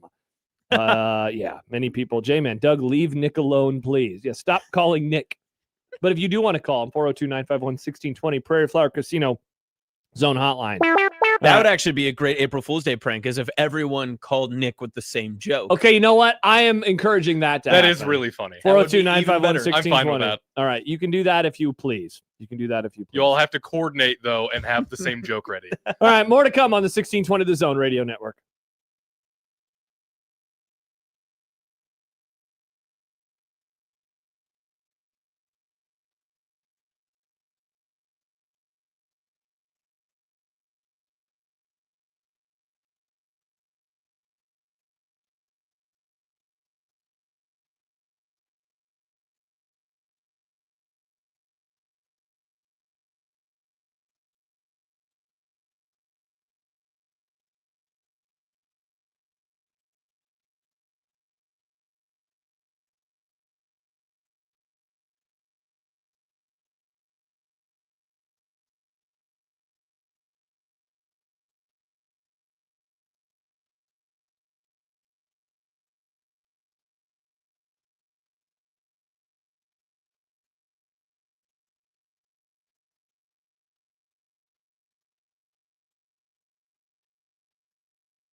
Welcome back to Unsportsmanlike Conduct on the 1620 The Zone Radio Network. Lots of comments coming in about how that was the worst phone call they've ever heard in their entire life. Good takes by all of them. Happer, just a horrific call by Bad Takes Doug. Indeed it was. Indeed it was. Before we get to some roster stuff, Steve emails into the Equitable Bank inbox with the subject line, Artemis 2 moon mission. Hell yeah. Hey guys, this may not interest you, but just had to get a shout out for the above topic. Shout out to the moon. The moon. How fascinating this mission will be. It will be the farthest that man has traveled from Earth. I believe it is going to exceed Apollo 13. By a couple thousand miles, which went over 248,000 miles from the Earth. Launches at 5:24 p.m. First person of color and first woman on a lunar mission. Great day in NASA history. Pray everything goes well. Do you have something bad or weird to say about a mission that involves the first woman and first African American to go to the moon?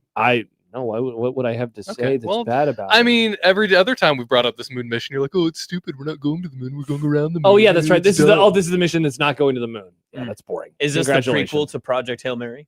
Great question. You've seen that, right? I have. Did you like it? It was great. Thumbs I up almost from said us. perfect. It is not, but It's not very perfect. good. Yeah, I gave it 4 out of 5 on Letterboxd. Tay says, yes, space heads rise up. I'm stoked for this. It's cool that they're going up there, but go to the moon. It'd be like, Nick, I'm going home today, but then I just park at my neighbor's house and never go inside. Josh. That's not going home. Okay, Josh, I'm going to put this in your terms. I just put it in my terms. There's a player that you like, right? Are you going to draft him right away, or are you going to No, scout hold him on. first Wait, to wait, see wait. if he'll fit? Nick, can you make this a college football reference? We are in football season after all. There's a high school player that you like. Yeah. Do you want to recruit him for your school before you see what he's all about on the field, or you just want to grab him right we away? know what the moon looks like, Yeah. though. We've been there. There's been many. We haven't moon- been there in years, though. What changed? Is there a Our monster? technology. Is there a monster up there? There might be. Interesting. I watched a movie where the Nazis are on the dark side of the moon. Oh, Over. It's Iron Sky, isn't it? Is that why they're going around the moon to rid the dark side Nazis?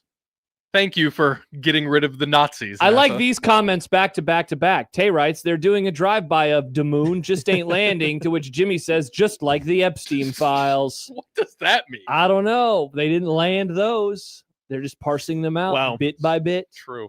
Looks Yeah. like this show, bit by bit. I mean, look, it's cool that we're flying into space, Nick. I think that that's fun. I just say do the whole thing. They're gonna do the whole They're thing. Mormoning it. They're soaking. They're this not is moon soaking. This is science. You can't just go in right away. You gotta warm things up. You always got to defend all. You the gotta people. warm things up. You don't have to warm it up. What is it? A microwave? It's space. It's always going to be cold up there. Ooh, good point. Always going to be cold up there. Mhm. All You right. can't microwave space. So we're going to turn the channel, Nick, later at 5:20 to watch some- YouTube. We're just gonna go to YouTube to NASA's official stream. Okay, I'll just probably turn it to CNN because that's the one news channel that I still remember the number We from. can my... just go to we Wow, have YouTube that's on the the only TV. We reason can you just picked go to CNN? YouTube.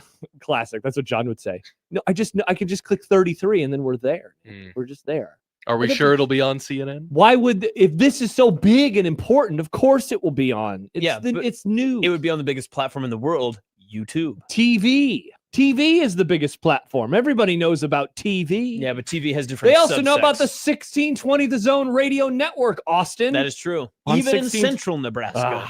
Let's see. Pesky Blues. OMG, it makes so much sense now. They're dumping the file on the moon. I knew it. Is that what's happening? They're going to open up the bay and then here we go. The Epstein files. They're on the moon now. The moon files. Oh no, Lance Armstrong's footprint has been taken over by a file. Imagine that's the first thing our alien brethren find, or Wow. the Epstein files. Can you believe the name that is on this file? It'd be like Gloop Glorp.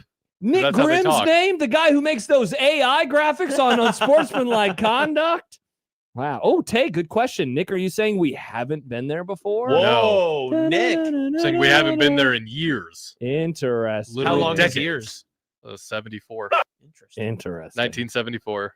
What did I say? Open house, Lance 75. Armstrong? I didn't mean Lance Yeah, it's Armstrong. Neil Armstrong. My bad. I mixed up the Armstrongs. I used to mix up Jack Nicholson and Jack Nicklaus a lot. I was always like, which one is which?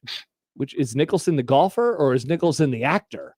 Nicholson's the actor, Nick. For okay. Thank you for Nick doesn't clearing know that. golf, so yeah. For me, it was confusing. I know as a golf. kid. I know who Jack Nicklaus is. Okay, good job by I you. used to watch golf with my Damn it! grandpa. I'm sorry for saying Lance. I apologize. What I will not apologize for is the current state of college football. Womp Because womp. what am I going to do? What is my apology going to mean? We mentioned this in our interview with Ralph Rousseau. A recent story from The Athletic. Anthony Morales Tone Morales, perhaps, as they could call him, put out a story basically about what's going on with roster costs. It was titled "Why the Cost of College Football Roster Building Won't Be Slowing Down Anytime Soon." A couple things in here stood out to me, Austin, and as we always can, let's turn it back to the local team here. Sadly, there was only one because Omaha canceled their football program, and Creighton decided after World War II it was time for them to get out as well. Here's what an SEC head coach told The Athletic. The new number in our sport right now is $40 million. That's for the 2026 season. What's it going to be for the 27 season? I don't know.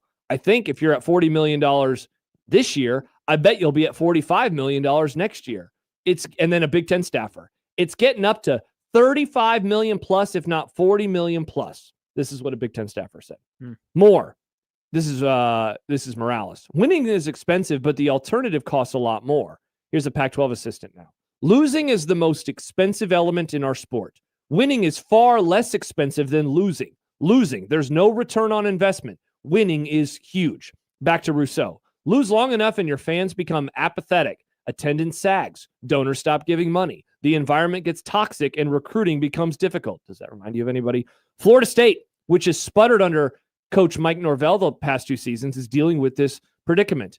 Quote, this is a Pac-12 assistant. The more people see that's the pathway to winning, it's only going to become more intense. End quote. Obviously, all this stuff stood out to me. I was thinking about the Nebraska football team. What do you think about, like, what jumps out to you first from some of the stuff that I just read there? Is it just the raw cost, or is it the idea of you need to spend money because it's actually more expensive to lose than it is to spend the money in the first place? I mean, the cost always stands out first because that's just natural. Like, I mean, anytime you see the tweet that's this is how much our house was back in the day comparative to now, like inflation costs. That's depressing. It's not inflation, it's winflation, right? Because, I mean, you mentioned it a little bit ago, right? It was Ohio State wins with a $20 million roster. Then it's, okay, well, what roster gets you the closest to a national championship or the closest to a college football playoff berth and everything else that comes with it? I'd be interested to know. I'm not great with numbers by any means. I'm not a mathematician, but like what actually is an evaluation of return on investment in college football, right? Because this is what's always so interesting too. And I've heard Damon say this before as well, that the people who complain about the amount of money, and obviously like this is kind of the private jet conversation that happened on Monday when that all came out with Nebraska and the rest of college football powers. But the people who complain about the spending of college football programs aren't usually the ones who are actually doing the spending. Correct. Right? Like the vast majority of people who are donating money are usually keeping their comments very, very They're private. not in our YouTube chat. Exactly. If there is someone in our YouTube chat who is given a copious amount of money, I would love to hear from you. But I'm guessing none of you are doing that. So that's what makes me so curious about just, and I completely understand where like Ralph is coming from, where all that argument comes from. But there is a point of pride with people who choose to be donors for programs that do not routinely win, that they are being convinced of something to give their money to a program for X, Y, or Z reason for, you know, a litany of reasons, right? And, you know, you mentioned obviously the local programs and everything. Obviously, I know a little bit more about the Division II side, like at UNK. Sure, yeah. One thing that UNK would do, especially when they had a little bit of a rise and a blip for some success in their football program when I was there, is they started auctioning off literally anything that you could sell. Do you want a brick on your way into the stadium that has your name on it so that way you can show it and you can get your photo on it? Perfect. It's going to cost this much to be able to get it. We'll use that money to get new uniforms. We'll use that money to refurnish the field or whatever the case is, right? But when those dollar amounts are so exorbitant and they're only for one-year rentals, high-profile coaches, assistant coaches, analysts, all that other stuff, what is the actual return on investment on it if it's not what basically you say is a winner? Yeah, that's what I struggle to kind of deal with. And I think that has to be the question that you take moving forward in the next 2-3 years. Yeah, Pesky Blue says, my thought is, how does this stop? It has to hit a breaking point. And no, it can't. It won't. In theory, it should, right? In theory, it should, because the difference between college and professional sports, a big difference between them, is that in professional sports, I'll just use the owner of my favorite team, Jerry Jones. It's his money. Mm-hmm. He is spending the money. And so when the ROI is what it is, and the ROI for the Cowboys is actually very good in terms of making them money. It's not very good in terms of winning championships, but in terms of making money, he is getting that back. He is putting forth his money, and then he gets all the stuff back. In college sports, it's different. The way that I've described it for years is, if I'm giving, let's say I'm donating $1 million, and I help Ohio State win the national championship, the ROI is memories. You know, and like, look, if you're giving that kind of cash, if you're involved at that high of a level, I'm guessing you got access to some stuff that the regular fan doesn't. Yes. You probably get to go to practices. You probably get to shake hands with your head coach. Maybe you get to go to his office and talk to him. Like, is that worth $1 million? If you get a championship out of it, I'm guessing that you're like, it is, because I got a bunch of play money, and this is the thing that I care about the most. Yep. But what about the fans or the donors that are putting forth all that money and they are not getting that? The ROI is maybe you helped land a guy. Like, I heard a story. Let's see. When was the portal? That was 3 months ago? Yes. So I heard a story about a player on Nebraska's roster and how towards the player on the roster now, so it's a new player, towards the very end. Not a returner. Not a returner. This was a transfer. And the school that Nebraska was competing against was suddenly up in the cost. And so at the last minute, Nebraska had to ask some donors, and I heard about one specifically in Omaha, and the number that I was told was that donor gave $50,000 for this specific player, and that there was money that came elsewhere for this specific player. Now, what's the ROI on that player? If he's good, again, like, you gave the money that helps him be good, but like, you as a businessman, you don't get anything for that. He doesn't wear your logo. He doesn't do anything like that. You get a thank you. And you know, so here's so if we're sharing inside baseball stories, I do know of several players when NIL started to kick up, and obviously when it got into a new form of basically, hey, like, what can we do to get these guys money? What can be some trade-off? There are some guys that were walk-ons from smaller towns here in the state, right, that are on Nebraska's roster that were asked by local companies or local places from where they are from that were going to give them a pretty good chunk of change just to simply, hey, can you wear this hat in post-game press conferences or can you do this sort of stuff? And they said no. So there's other people on, like, that's what's so odd about, like, Nebraska's roster is you've got these guys who, like, quite literally are $50,000 mercenaries, if not a lot more than that, to come in and play for you. And there are other guys on the roster that are just like, I'm just here to wear the N. I just love being a Husker, you know? So it's this. And that's the part that's always been so interesting to me is like this melting pot. And this is in college football everywhere, right? The LSU roster right now is like so big about this, is that you got guys in locker rooms that are 18 years old that are making so many different forms of money and income at vastly different levels. And eventually that has to point fingers, right? Like, and I don't know how you mitigate all of that.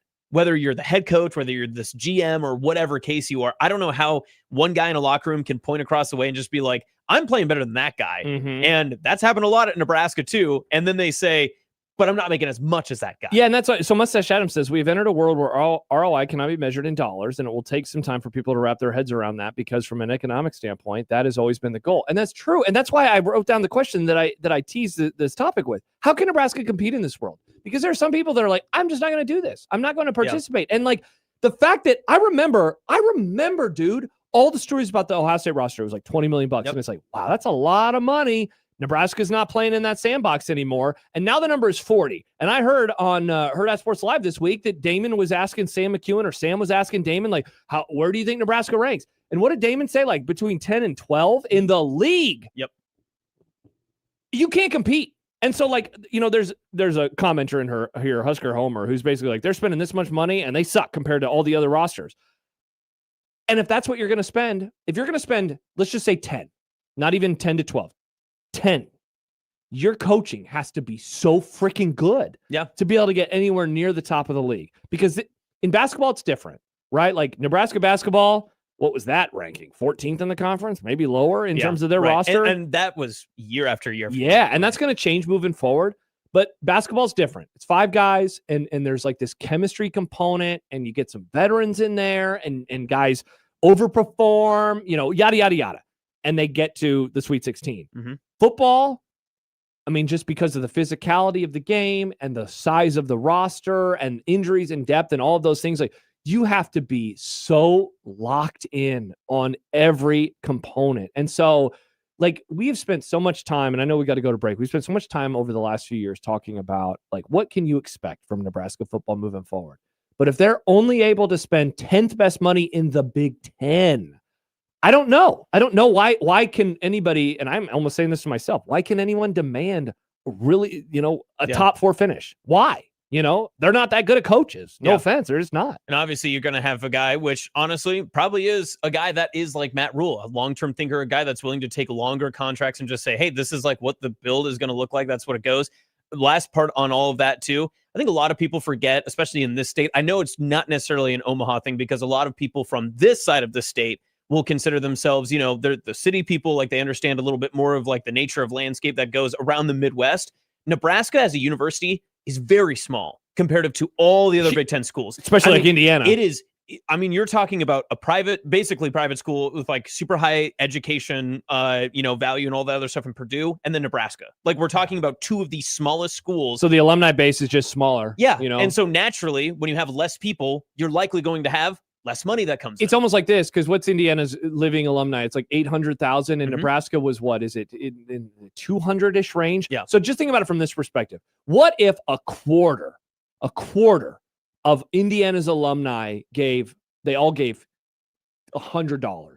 Okay, so that's 200,000 people giving $100. Do the quick math.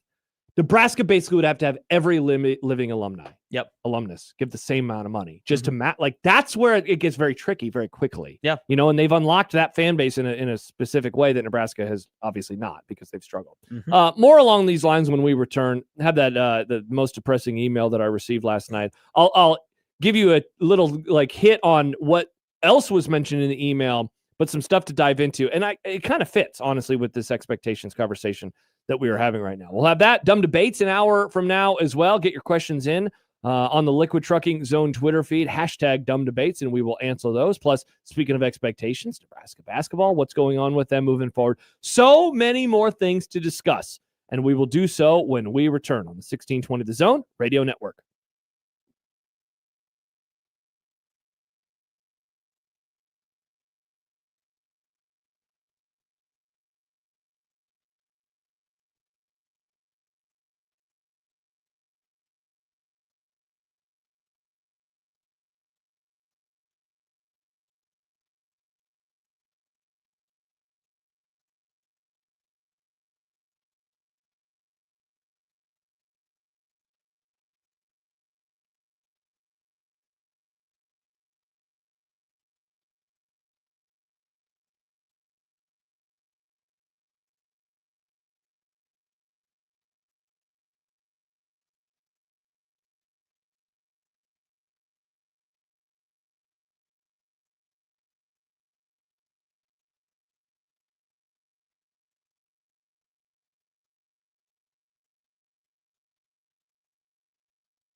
Josh Peterson, Austin Jacobson with you. Nick Grimm here as well on the 1620 The Zone Radio Network. It's Unsportsmanlike Conduct. John will be back tomorrow live from Las Vegas. Whoa. Getting ready for the Crown. Speaking of the Crown. Can they close the borders on the Crown? Excellent question. Can that title bring that trophy back to Nebraska? Mm-hmm. You'll have pregame coverage starting at 8:30 or 8 a.m. 8 p.m. a.m. Jeez, we're going 12-hour pregame. That folks. would be incredible. That Should would we? be. We're gonna get every guest possible. I'll take the day off if you want to do a 12-hour pregame. Could you imagine? I think our audience would love it. They'd say, "Sign me up for this." We love Blue Jay shoot around. That sounds incredible. A question coming in from Kyle. Hi, Kyle. Who says, "I know it would be a guess, but who's to blame for the lack of spending? Is it Rule for not being able to get the players he wanted, or was Rule lied to when he thought money would no longer be an issue?" This is mostly a guesstimation, but I think we can use the story that we referenced in our previous segment as a bit of a guide. I think the cost went up in a way that they didn't expect. And I think... Or faster than they expected. Yes. I think they were spending, like in pro sports, there's a salary cap. And you can project it, right? Like, so you sign a contract of a player and you're like, next year, we're going to have 5% more to work with or whatever with our salary cap. And the year after, that'll be another 5% off of that, yada, yada, yada. I think that they were expecting the jump in cost to be, I think they thought it was going to level off a little bit. Instead of going 2 years ago, Ohio State wins with a $20 million roster. Last year, we're saying that teams need a $30 million roster. Now it's $40 million roster. I mean, that's going up literally 100% over the course of 2 years. I heard last year Indiana, for example, had like a $28 million roster. Mm-hmm. I think that they were caught off guard. And some of that goes back to the story that I told last segment about a player and Nebraska suddenly last minute, a donor throws in an extra $50,000 to land a player whose cost had gone up. And they needed that to be able to sign him. I think that that's what happened. And so I think he was very confident that they were going to have the money in whenever he said that, October. Mm-hmm. When he said that, I think he was very confident that they were going to, we're going to be good to go. And then in the parlance of the wire, the price of the brick went up, man. Like, to yesterday's price is not today's price. I think that that's what happened. And I don't. So then do I say they were caught off guard? I mean, I guess I'm saying that they were caught off guard a little bit. Well, I think maybe they're caught off guard by how quick other programs are willing to just fling money around. Bingo. Because it's not Nebraska's money to spend. Maybe that's the gist of this all, right? Like it's a Nebraska mentality of people that are not from the state, or I should say it's a Nebraska mentality that they're having to emulate from people that are not of the state. You're asking for something that is not yours. And I don't think Nebraskans traditionally, because let's be frank, the people that are alumni are Nebraskans, right? In some way, shape, or form, they're likely either from the state, they came to the university because of the N, whatever the case was, right? But now they are being asked to give something that probably means a lot to them. Some, rather than others, would rather obviously see football become this big, giant behemoth again.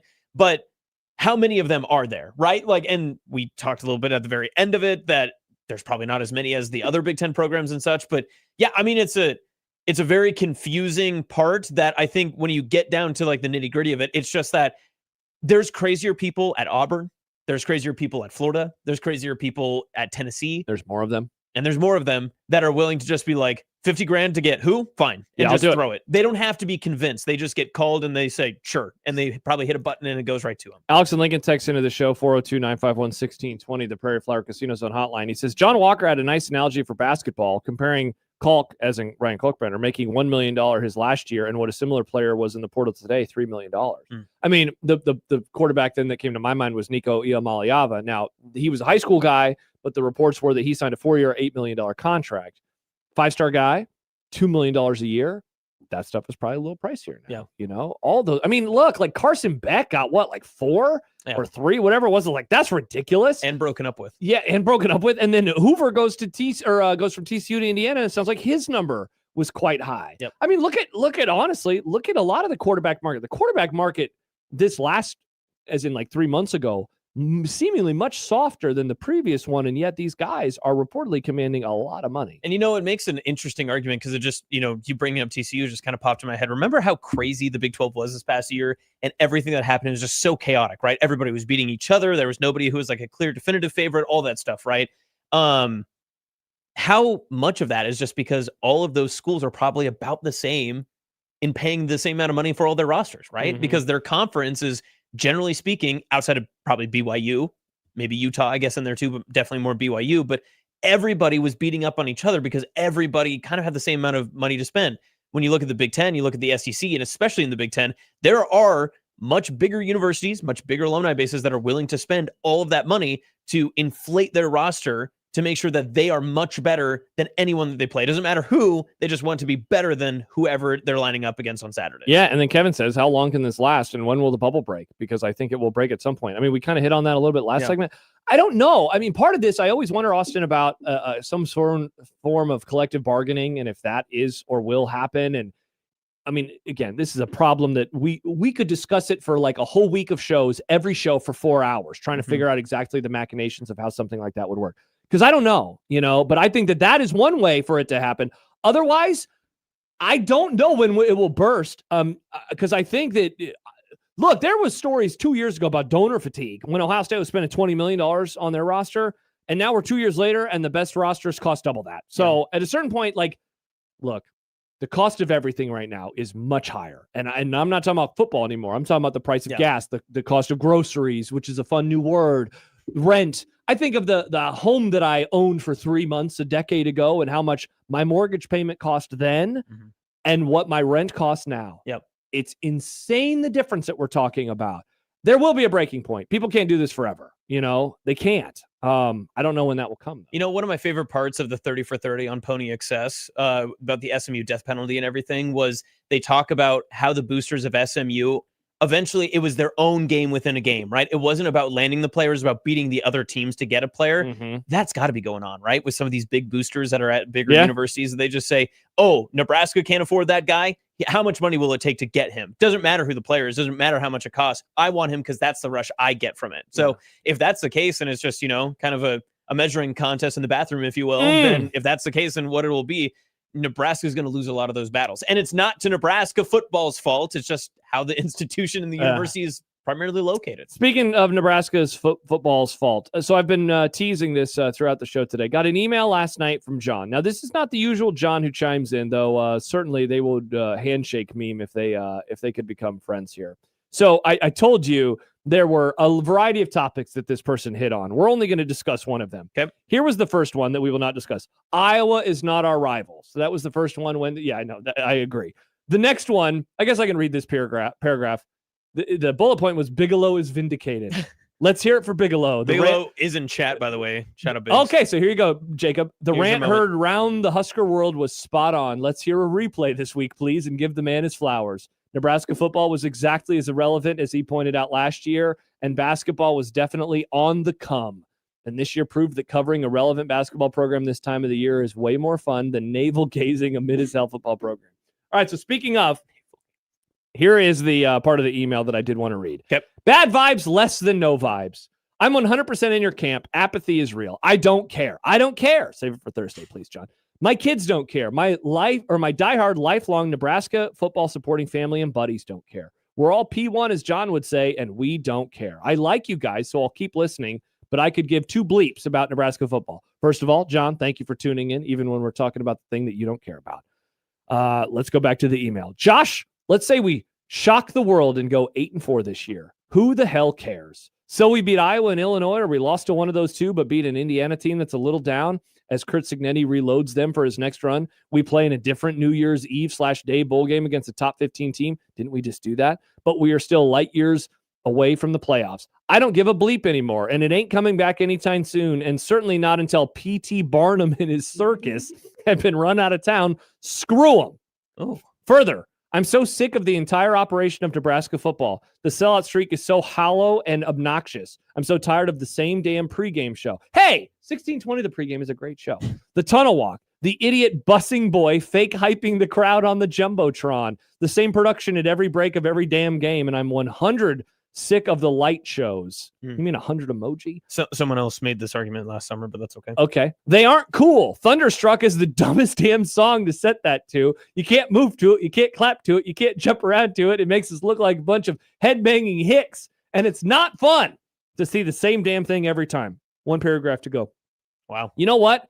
it is actually bad vibes, but not the vibes that say we may not be that good. It's the bad vibes that say we don't give a bleep anymore. Tell us how the pitching rotation looks and what we're doing in the basketball portal, because we can't take one more set of empty football news shoved down our throats or we'll vomit. Screw football. To which he adds, seriously, how about changing the survey or adding a question that simply says, so he's talking about our poll question of what the record would be. Option E, I don't give a bleep anymore about any football. I bet it would clear 20 to 30% right now. End rant. Wow. I'm glad he got that out. A lot in there. A lot in there. I did like the part about the busing with the boys thing. Couldn't agree. There's a lot in here that I mean, that's a solid part of this argument, right? Like and I know it's something that you and John have talked about before, and even something we've discussed, but like there's a part of it where it's like the Matt Rule fatigue factor. And there's part of it is because last season did not go the way that it was intended to, right? Like everything and blah, blah, all that other stuff, right? But it was also the buildup of it. It was also the media head that has now become Will Compton and the Bussin' Boys and everything that you get to hear Nebraska on a national scale. And it has become a running joke that he's always going to pick Nebraska, that he loves the 3-9 season because they're the best 3-9 team and all that other stuff. But every inch of it has become nauseating from the national side, which then relates back to the local side where people internally just go, oh, I don't like this feeling anymore. I don't like being the butt of jokes anymore. You'd rather just Homer Simpson meme yourself back into the bushes rather than actually be out in front of it and be a public space in a public university. You hit on something there. People don't like feeling like everybody is pointing and laughing at them right now. You know, not to turn everything back to basketball, a sentence I never thought I would say. And we hit on this a little earlier. It's not that they lost to Iowa. It's not even how they lost to Iowa. It's that now there is this embarrassing moment that everybody can point and laugh at and say, hey, you guys had 4 guys. Right. Hey, you can't count. Hey, and I think to turn it to football, very much spot on. People don't like feeling like they are the joke. It's one thing to lose. It's one thing to be bad. It's one thing to be average. It's another thing entirely to have this like weird apparatus of like a Will Compton and how because he has this huge platform, and how he decides to use that platform, kind of like Lou Holtz did back in the day, RIP. He decides to use it as, I'm going to be super homer and pick them all the time, and I'm going to tell you everything's great, and I'm going to be talking trash, and I'm going to be, doing this and that. And then he's wrong a lot, and it's like, cool, now everyone's going to make fun of us for that. I think people are just really tired. Chance writes, I love the bus boys hate. Juan says it's not like Nebraskans have notoriously thin skin or anything. That could certainly be true. Yeah, the internet has not treated Nebraska. This has been a terrible time for the internet to be at its height of its powers, with Nebraska having the struggles that it's had. Yeah. Jason texts into the show, take the damn winning tradition patch off the uniforms. It's been too long since we won anything. Steve says, Josh, when is the grass field coming? It's my only hope these days.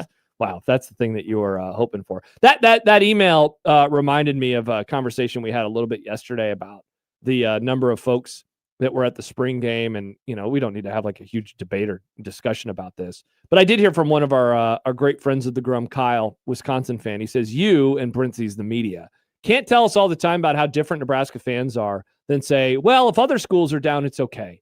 Other schools don't matter. This is all about Nebraska football and apathy. I said this yesterday, Austin, I've been a little surprised at everybody doesn't care about spring games as much anymore, so it's okay. When I guess there's truth to that, but also Nebraska, we hold them up because of the fans. Mm-hmm. And I said this phrase yesterday, I do wonder if this is almost a canary in the coal mine type situation where you look back and say, it should have been a little more obvious how people feel. And you can come up with a million excuses, right? The spring game was in March. The basketball team was good, all these things. But it's like people still always showed up for this, no matter how good or bad the team was, because they like supporting their team. And we didn't see that on Saturday. Well, and for whatever reason. Yeah, there's 2 parts of it. It's been noticeably a very quiet off season, and especially spring practice session. They did it earlier than the rest of the other schools, most of the other schools across the country. But sometimes that lack of availability, that lack of being able to see the inside of the program, the practices, photos, coach press conferences, there was a lot less of it altogether, right? Like we didn't get as many quotes from assistant coaches. We didn't get to hear from as many players, especially the newcomers, comparative to years past. And so you would think, okay, does that one generate more spring game interest? So more people would go because we haven't seen this team. We haven't heard from this team. We don't know anything about them. Or does that also deter with what they've kind of done internally as a program where it's like, hey, we're just kind of keeping our walls shut. We're kind of doing our thing. We're going to work in silence, all that sort of stuff. And did that then deter more people to be like, I'm just not excited to go. I don't know anything that's going on. I don't care to find out. I'll watch it on television. Yeah. And I did agree with you yesterday, though. I don't think it had anything to do with basketball. And people who are making this nonsense about like, well, you know, if Nebraska would have, it had nothing to do with basketball. No. Zero. No. So, If the game would have been 3 weeks later, I bet the attendance would have been very similar. Maybe a little bit more because the weather is in theory nicer, but I don't think it had anything to do with that. A couple comments. Jed writes, I laugh at all these losers that spend every waking hour telling us how much they don't care about Nebraska football. Sure does sound like they don't care anymore because that's all they want to talk about. Just go away and watch your pointless sports. yeah. Notably, every single time somebody says, I'm done, you know, whatever, I'm going to shout it in the void that I'm never watching it again. Yeah. And then, of course, you're watching. It's like, I'm trying to figure out the right word because it's not apathy. It's something else. It is like, I don't know, is it just frustration, you know, where it's, I engage still and listen to all sorts of stuff about the Dallas Cowboys. I still read about them. I'm annoyed as hell. What's the word? Is the word annoyed, you know, where it's like, I'm just sick and tired. Maybe that's it. I'm sick and tired. Sick and tired of being sick and tired about it. I'm sick and tired of no hope. And I do wonder, and maybe all of this whole hour of discussion with the cost of rosters, maybe all of this just goes together. Yeah. Where it's just like, I'm sick of it. Yeah. You know, I'm not you're- mad at the current state of college football. I'm mad that Nebraska's not good in the current state of college you're, football. You're stuck in quicksand, but you're not drowning, nor you're not being pulled out. Yeah. You're just right in the middle Just of kill it. me, but Yeah. I can't. You can't die. They're just rubber bullets. I can't be saved, nor can I be killed. So I'm Yeah. just kind of stuck here. Wow. Like, I don't and I'm really going know to what tell to you, do. I'm stuck. And so that's what I'm going to do. I'm going to email you and say, I don't like being stuck. I'm sick of being stuck. Yeah. A couple more comments coming in. Text message to 402-951-1620. Whoa, a first-time texter. Shout out Vern. Whoa, Vern hey, writes, Vern. basketball success and the nation's highest-profile volleyball team will also drain some resources away from football. There is only so much cash to go around. That part, I'll be honest, I'm a little believe it when I see it with that, where basketball's roster has cost, you know, pennies on the dollar for years. You know, volleyball's different, of course. If truly I heard enough stories where it was like, yeah, this guy was like, I want to give $1 million, but only to basketball and not to football, then maybe I change my tune. Yeah. But I'm still a little like, I don't know. There will be more money applied to basketball next year. But we also don't No know, argument and maybe you know more than I do, but you don't know what the athletic department, how that conversation even starts or goes, or how it's been going. Because if one of those donors just goes, I do want to give money, does the university just say thanks and they take it how they see fit? And then when they need extra money, they know to put this guy on a call list or whatever? Or is it the opposite way where the university is like specifically calling certain people to be like, we need help in these areas, so please come donate to us and help us? Nelson writes on YouTube, kind of interesting. You know, last Thursday, Rule was going to be shown on TV mid-game, but you also knew Kirk Ferentz wouldn't be. I mean, I don't want to get too much into that. All That's something else. My whole thought on that is just like, I get it. Like, I know it's the memeability and all that other stuff, and it's sour grapes, right? It's easy pickings that you can just be Very like, much oh, so. look at all this stuff, or whatever. I understand, and people are like, oh, well, Rule's making it about himself, and he's a rule. Rule's never been he's never been different since the day that I got here. He's Only thing that's changed is that the team has exactly success. like he stayed consistent. 3 years ago, people were like, "This rocks." Yeah, and they were just like, "Look at him, he's going everywhere. Oh my god, he loves volleyball." Now it's like, "God, look at him, he goes everywhere." And also, like, he and the rest of those coaches, like for Nebraska athletics, I think like actually have like a really good relationship together. So I think he's just going and kind of supporting his boy, more or less. Like I think he's just kind of there for Fred and just like hanging out. But I get it. Like I understand from like the outside perspective why people want to attach that to themselves and like make it that sort of thing. So I get it. All right, when we return, we'll talk some hoops, both with Nebraska and the state at large. Also, what is going on with Austin and running around the state of Nebraska? Just Omaha today. Interesting. We'll figure out what is going on with that when we return. We appreciate you joining us. Get in your questions. Dumb Debate's coming up in a half hour when we get to the happy hour. And so we will tackle anything that you would like us to tackle. Austin says, politics, please. Hashtag dumb debates. Ooh, Steve says, I think the word might be burnout. That's a good one. Burnout. Yeah. That is good. Where you're still stuck in the same cycle of doing the same thing over and over again, but you don't want to do it anymore.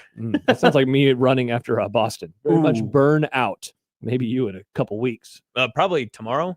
Probably tomorrow. All right, interesting. We'll tackle that and more when we return. Austin in today for John, who's on his way to Las Vegas. I'm Josh. Nick here as well. It's Unsportsmanlike Conduct on the 1620 The Zone Radio Network.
Josh Peterson, Austin Jacobson, and Nick Grimm here on the Grum. Dumb Debates coming up in a little bit. A reminder that you can enter McMaster's Matchup for your shot at $250 without even swinging a club. This is a contest for someone like Nick. We'll randomly select 20 entrants and match each one with a pro golfer.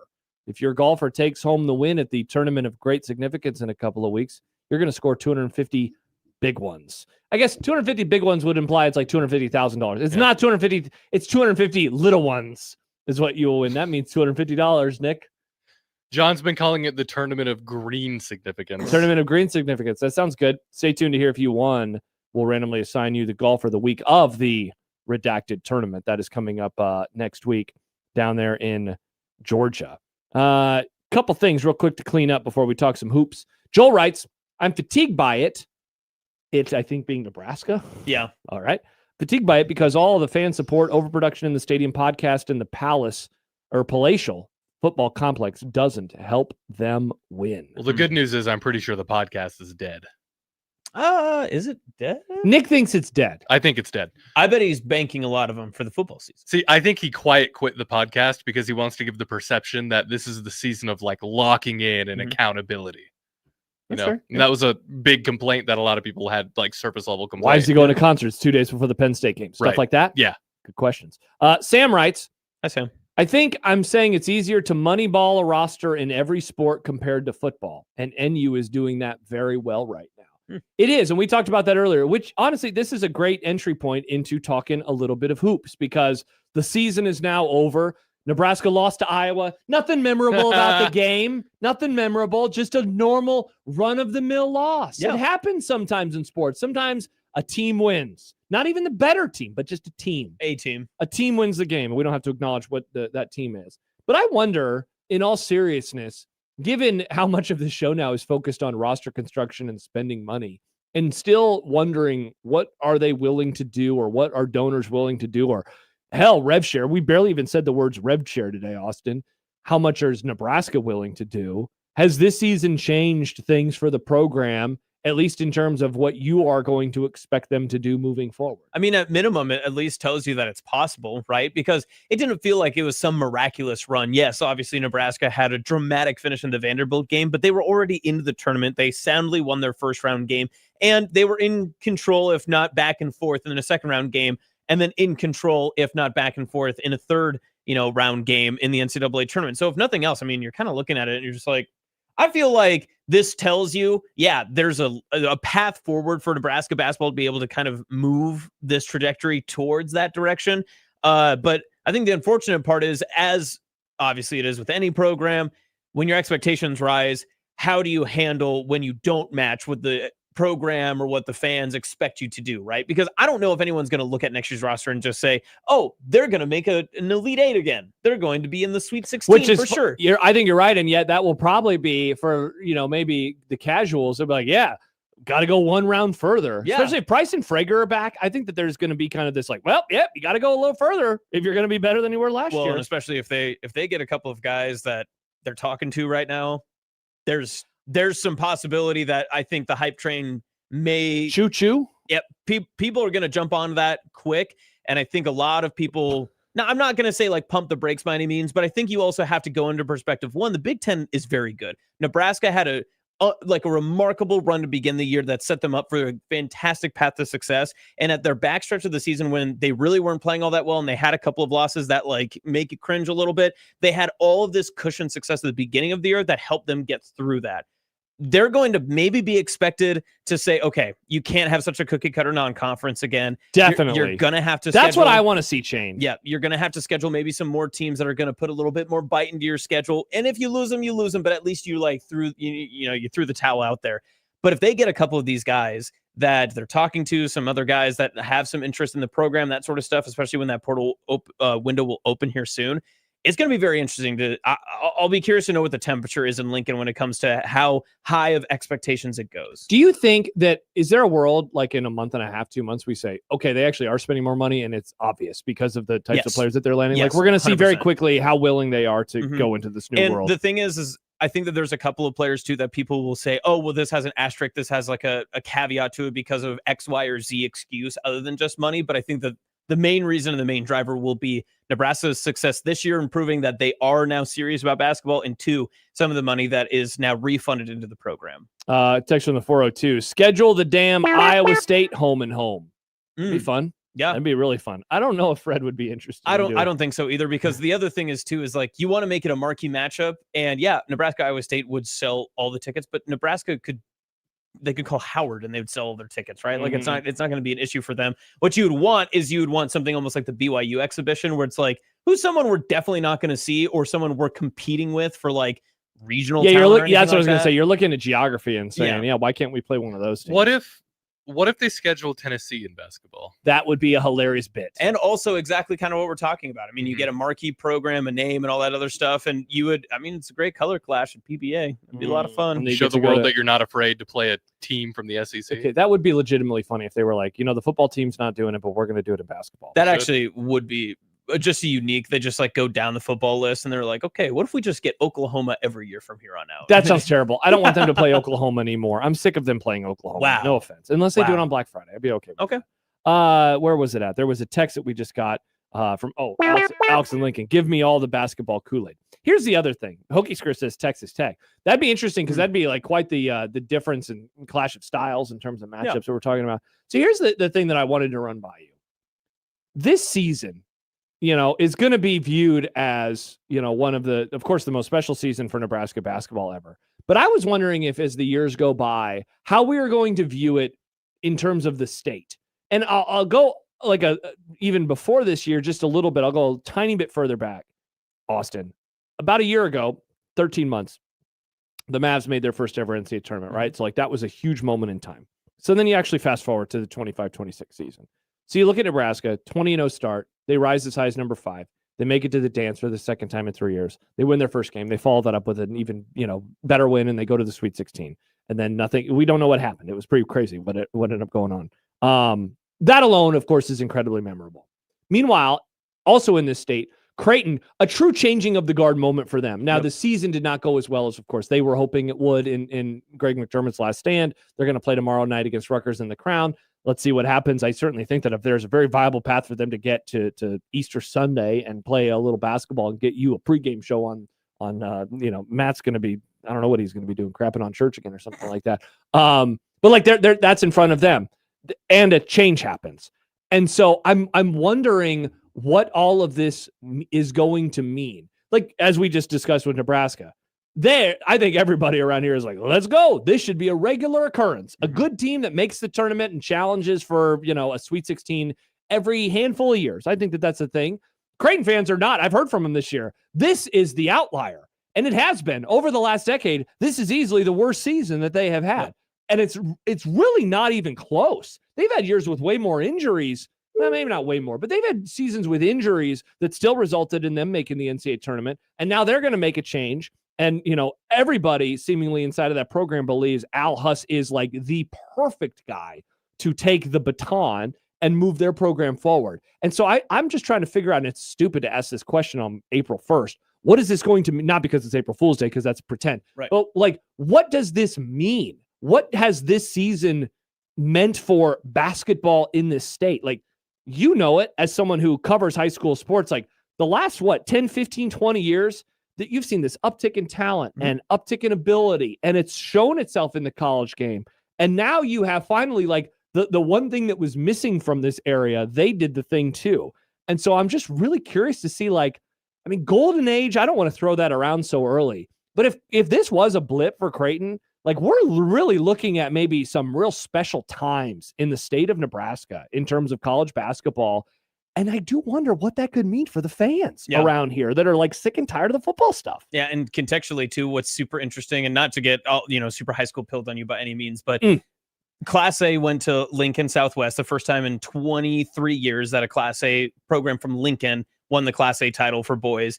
Class A girls also went to Lincoln North Star, so another Class A Lincoln school. Omaha kind of got their bells rung a little bit by some of the Lincoln schools and such. And again, you mentioned the talent that came from Omaha, specifically from the 21 class of Millard North. And you obviously had Chucky Hepburn from Bellevue West, and you had Hunter Salas from North, and all those, different players and these great talents that went on and showcased not only Omaha, but also Nebraska. They weren't Nebraska guys, right? Like they weren't born didn't play red. Yeah. Didn't play Nebraska, didn't play Creighton. But now look at it and you say, okay, well, who's arguably Nebraska's maybe biggest X factor on how well they do next season? Braden Frager, Lincoln Southwest grad, Lincoln native, grew up going to Husker games, all that good stuff too. You've got more and more guys that are getting more and more interested in going to Lincoln and putting them on lists. And even you can add in, I mean, we're talking, this is kind of just like fairy narratives in its own sense too, but Ohio State looks like they've locked up Amari Bynum again. He was an Omaha native, played at Omaha Bryan, but he was a guy that all season long was like, he's got a really good relationship with Braden Frager. And the way Nebraska's playing right now, maybe Amari Bynum wants to come home and play in Nebraska. These are conversations we've never had before, right? Correct, Like these are crazy to talk about. If you'd have said 3 years ago, hey, some of Omaha's top talent is going to be not only considering Nebraska, but they will leave the state. And then when they want to transfer back to the state, they will choose Nebraska or be more interested than where they would be in Creighton or elsewhere. That would have blown some people's minds. But it's the realistic world we live in now. Yeah, Alex says it gets even more insane when you add women's basketball as well. Yeah, coming up tonight on the Creighton Athletics Hour, I'm going to have a conversation with Jim Flannery. And like this, of course, is their one down season over the last handful. Yeah, and they're still ahead of schedule. And they're still way ahead of schedule. And that's one of the things that we're going to talk about is like, you know, as frustrating as it was, everybody knew inside and outside the program, like Creighton women's basketball was about to take a step back because they just lost so much talent. And there's like this oddness of a silver lining in that, you know, players got injured and then that forced these freshmen to go in and not only play, but play a lot more minutes than were the plan, you know, back in August or September. And what can that mean for them? You know, we're coming off of watching this Creighton women's program, you know, reach heights that, I mean, truly you never believed it, right? Like they get to the Elite Eight before the men do, and they win all these games and they go to the tournament every year, essentially. And now you're looking at this young roster and saying, what can they do now over the next handful of years? Nebraska continues to have, you know, all of their success as well. You know, though some struggles this season. Yeah, it's cool. Obviously, I know all the hoops heads out there like, see, this is awesome. What a great sport. Is the real question you're asking is like the state of Nebraska ready to not be so football pilled? I mean, kind of like, I don't want to keep just making everything a football versus basketball thing because that's not fair. Because it's not though, because Nebraska volleyball is obviously like Nebraska football, volleyball kind of go hand in hand. And obviously the success of the volleyball program is what it is. If baseball hosts like a regional this year, I mean, Husker baseball, Husker basketball, both having the success that they have. Like, I think a lot of people gravitate towards that. And there's a big enough chink in the armor of Nebraska football that maybe you actually do start to see it being like, football is great. Football will always run the state and everything. But would more people gravitate and attach themselves to the other sports and other things happening with Nebraska? Yeah, you know, like, because I was in high school. I was in middle and high school then when Nebraska made the 3 College World Series in 5 years, right? And so, like, that was like this huge, you know, touchstone moment where it was like, whoa, that baseball team can do that. And the thing, man, that I was very much surprised by, and maybe I shouldn't have been, but over the last few weeks when I traveled around and I heard from so many people, how many of them were young? How many of them were your age or Nick's age or certainly younger than me? And even some that were my age. And it's like, that's the part that I don't know if we can really underestimate. And we've spent, again, a lot of the show today talking about money and spending cash on rosters. Like, how does that increase? Well, if you have a super engaged young part of the fan base, you know, that is able to do it, like Creighton around here for so many years, the ROI, now it was different, right? Pre-NIL, but the ROI has been super high because they made tournaments and they won games. And then they finally broke through and they did the thing that they had been waiting for. For Nebraska, it was winning one game. For Creighton, it was getting to the second weekend. And when they did it once, the floodgates open. They go to the Sweet 16. 2 years later, they go to the Elite Eight. And the season after that, they go to another Sweet 16. You know, I remember growing up, you know, that was always the dream of like, well, can Nate Funk be the guy to do it? You know, and then can Kyle Korver before him be? And like they never were. And I always wondered what happens when they finally do it. And we saw it. They did it. And then it was like, all right, what's stopping them now? And you get a fan base that's more engaged. That's how the arena came to be. That's how the arena, maybe not that's how the arena came to be, but that's how the arena was able to grow. That's how the arena was able to have more seats. That's how the team certainly was able to go to the Big East Conference, all of these types of things, you know? It's pretty wild. Pesky Blue says maybe part of the reason Nebraska kids end up at CU is because they know they'll never be second fiddle. For sure, it's a basketball school, you know? And what's Nebraska going to be moving forward? I don't know. I think it's super exciting. I think it's really exciting for the basketball around here. I think it's layers to it. I've talked about this before, whether it's been us or when I've hosted like Middays with Matt or any of that good stuff too, that I think basketball kind of having that runoff of not only talent, but just happiness that goes towards it too, more interest in basketball. Nebraska, notably as a state, has one of the lowest, we use ROI a lot here, but it is Nebraska's talent that it sends out of the state or uses for Division I. It's one of the lowest in the entire country. Like, I think it's next to Alaska in terms of like kids that turn into Division I. That's still the case for the next future classes and stuff. But the more people that get interested in it, the more people that want to return to Nebraska and be able to play here, even at the high school level, that makes a difference. And again, it's a full grown theory too, that you get guys and you get people that are excited about basketball in your state, that sometimes your state plays a little bit better. Is Austin Jacobson a liar? We discuss when we return on the 1620 The Zone Radio Network.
Welcome back. It's Unsportsmanlike Conduct. Reminder, get in your dumb debates questions on the Liquid Trucking Zone Twitter feed. Hashtag dumb debates. We will get to those in our next segment.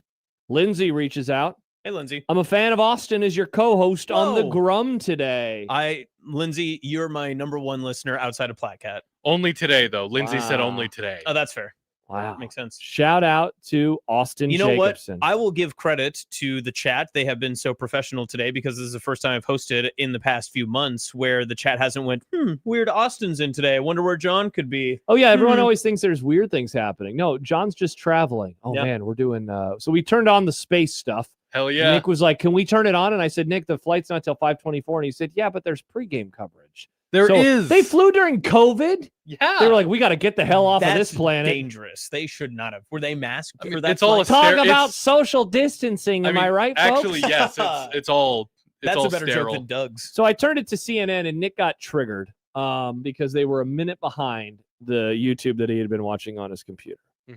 Bigelow comments on the YouTube, what am I, chopped liver? No bigger Austin guy than me. Whoa. Does Bigelow like you more than your future wife does? Ooh, I don't know. My future wife did ask me today if she was chopped, and I didn't know how to respond. If she was what? Chopped. Do you guys, have you heard this term? No. Chopped? So she said it's like, she said unk and chopped are two things that like the people she works with talk about. I know what unk. Yeah, unk is just like you're older, Old. right? I'm and too so, unk to know what chopped is. Yes, and so chopped means you look bad, but I disagreed. I thought chopped sounds pretty good. Yeah, it's like, yeah. Like, so I framed it as like kind of the male gaze, right? Like if I'm at the gym and someone came up to me and is like, you're looking chopped today, I'd be like, damn right I am. Yeah. I'm chopped. Text from the 402. Where is John? What's wrong?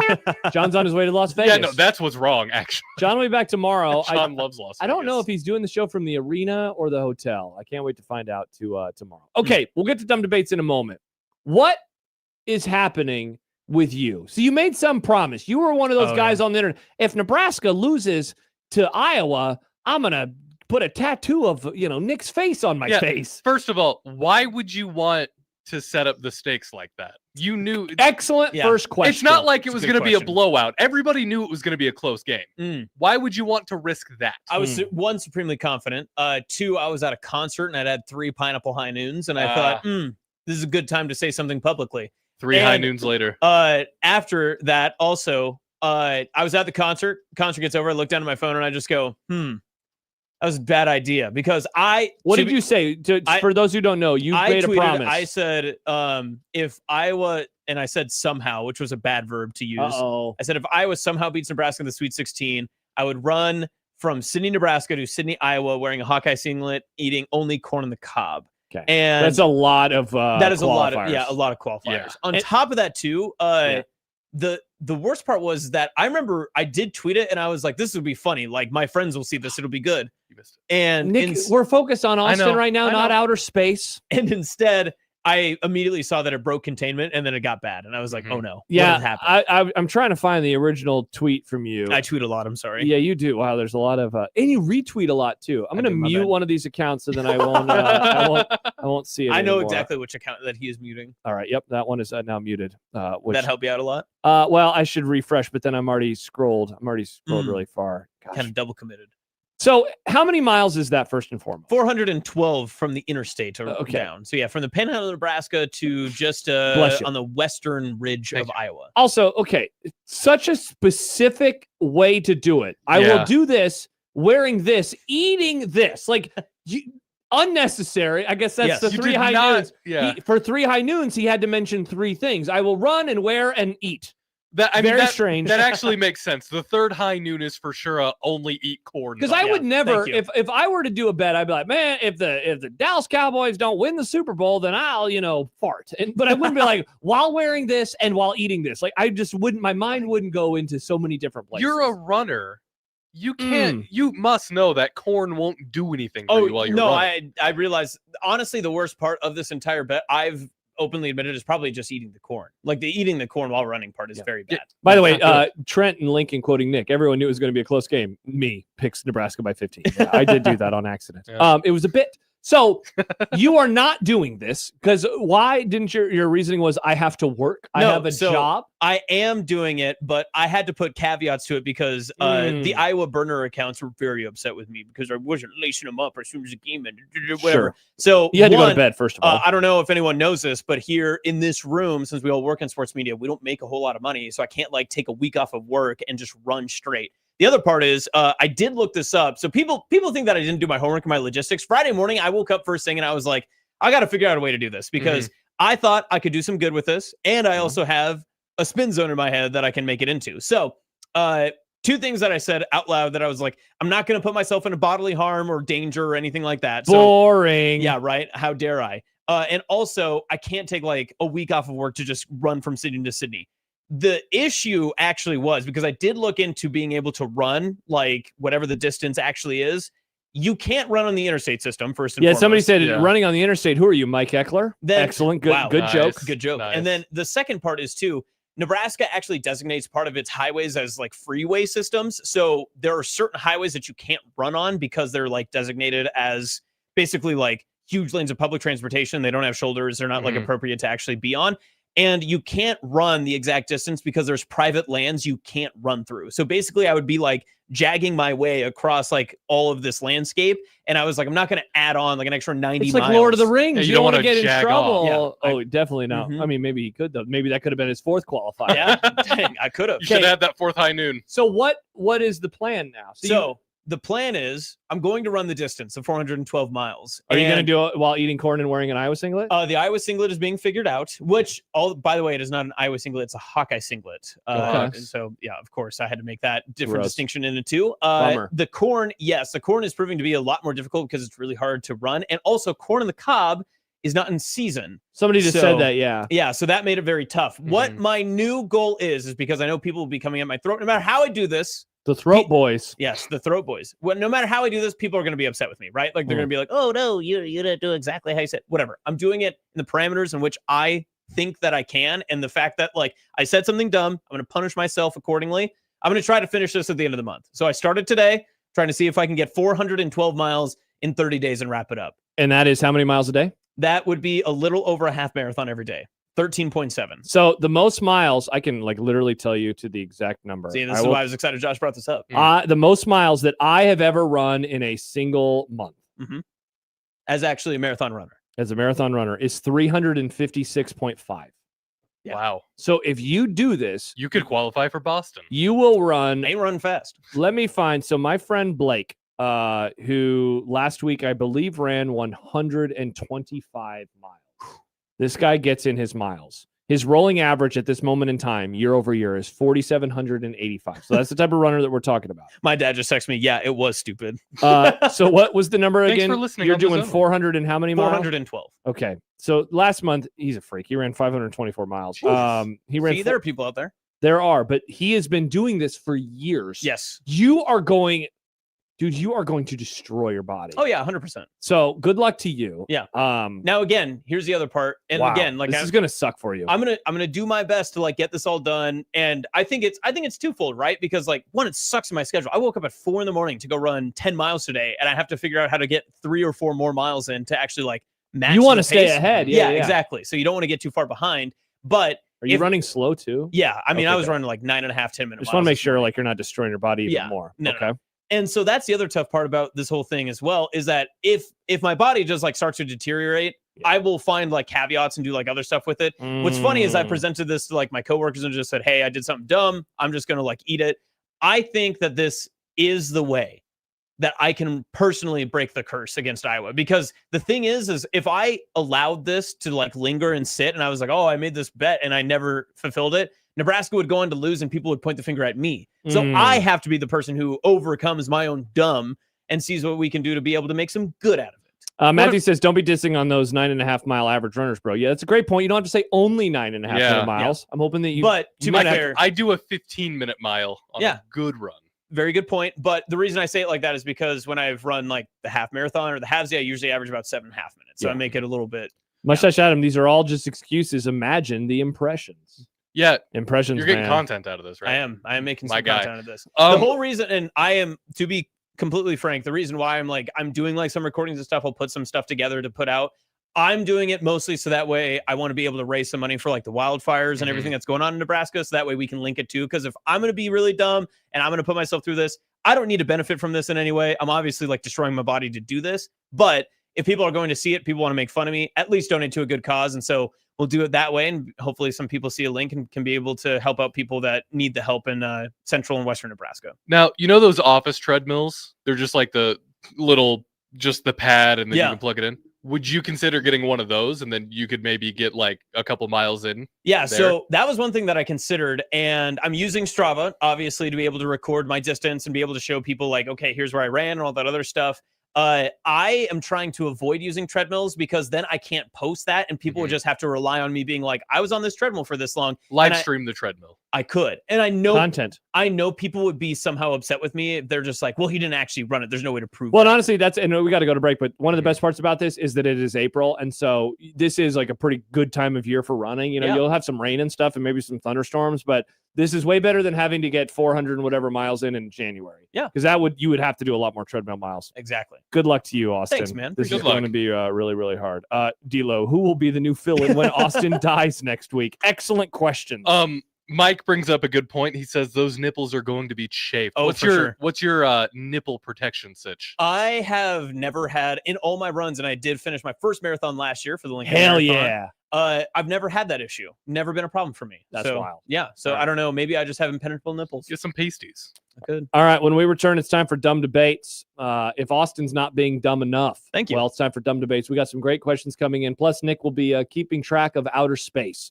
Are we going to space? Scarlett Johansson is on our television. Hey, Scarlett Johansson likes space. Oh, look at that. It's Stanley Tucci is on our television right now as him too. well. All right, Dumb Debates when we return next on the 1620 The Zone Radio Network.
listeners and not to. We did anyway. Dumb debating.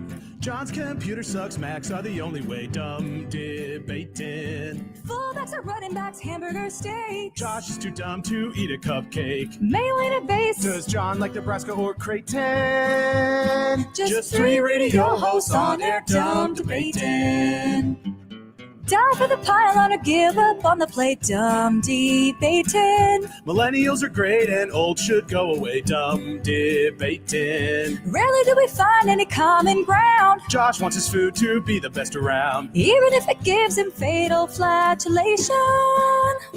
Just three radio hosts on air. Dumb debating. When a tree falls down and nobody's around, you can bet your ass it won't make a sound. Water ain't wet, you know nothing about hydration. Just three radio hosts on air. Dumb debating. Just three radio hosts on air. Dumb debating. It is time for Dumb Debates. That part of the show, that part of the week, really, where we take your questions, your quandaries, we answer them, we debate them, and we try to come to a consensus on what is going on. If you are joining us on 97.7 The Zone on the 1620 The Zone radio network, and you've never had the joy of Dumb Debates, well, we hope you don't hate it. Send in your best questions on the Liquid Trucking Zone Twitter feed at USC1620. Really at anything, as long as you include the hashtag Dumb Debates, we will be able to find them. Cleaning up our discussion about Austin paying up on his bet. Yeah. Sam did tweet in our previous segment on said Liquid Trucking Zone Twitter feed. Josh, you should mention that Blake also runs random marathons once a month and runs his age on his birthday because he is a beast. That's true. He just turned 30. He ran 30 miles. I'm turning 30. He ran 30 miles for his birthday. And yes, for S's and G's, randomly, I'll be scrolling on Strava. Sometimes it's not even on a weekend. And it's like, oh, look, Blake just ran 26.2. Wow. He's running the marathon I'm running this month, and I think he might win. Wow. Yeah. Good for him. And he would win a Garmin. That's cool. So shout out to you, Blake. God, that's really worth it. You probably already have one of those if you run that much. Yeah, right? and I'll be honest, his Garmin is probably better than the Garmin. Like, I don't have a Garmin, I have a Koros. So it'd be cool if I won, but it's not like the best Garmin. Yeah. I mean, look, you can't get too mad, though, if you win a watch. Yeah, it's a free watch. Indeed, it is a free watch. All right, Dumb Debates. We have a handful of them that have come in over the last couple hours since we started the show. We have other ones that have been piling up as well over the last few days. Like this one from Jordan. What takes longer, the TSA line or the Popeyes drive-thru? Ooh, good question. No, it's not a good question. I wish John was here for this. I'm happy he's not here. It took me 40 minutes. Last time it took me 40 minutes for a Popeyes drive-thru was like day 2 of the chicken sandwich. Where do you get more help from the staff, the TSA currently or the Popeyes drive-thru? Well, there's no ICE people at Popeyes, just standing there like goobers. So Popeyes, shout out Popeyes once again. The guy was like, come right this way. I'm not going to acknowledge you. Think about it this way. You won't get a cavity search at Popeyes. Ooh. That could be a negative for some people. That's not necessarily true. Could be a positive. Anything can happen at Popeyes. Popeyes are you going to? Could be a positive. Jonathan writes. Hey, Jonathan. I'm curious. As a Nebraska alum, I would have legit preferred that Nebraska ball lost to Vandy on that buzzer beater than to have lost to Iowa tonight. Me too. How do other fans? Whoa, you really? They really needed that. Well, that way he doesn't have to run. Yeah, no way. I wouldn't have had a third pineapple high noon. Okay, excellent point there. Here is the argument beyond just like, no, you don't get to go to the Sweet 16. Here is the argument against this type of sad sack thinking. Mm-hmm. If they lose on a buzzer beater from half court, that shot is going to be shown for the rest of time. Yeah. So you will always. Well, to be fair, UConn and Duke would have overshadowed it, though. That's true, but like they would still show both of them over the course of time. Now, I guess to argue with myself for 5 seconds, they're going to show the 4-man on the floor thing for a long time, too. I don't think so. When Nebraska and Iowa play next year, though, they're going to be like, hey, remember the tournament?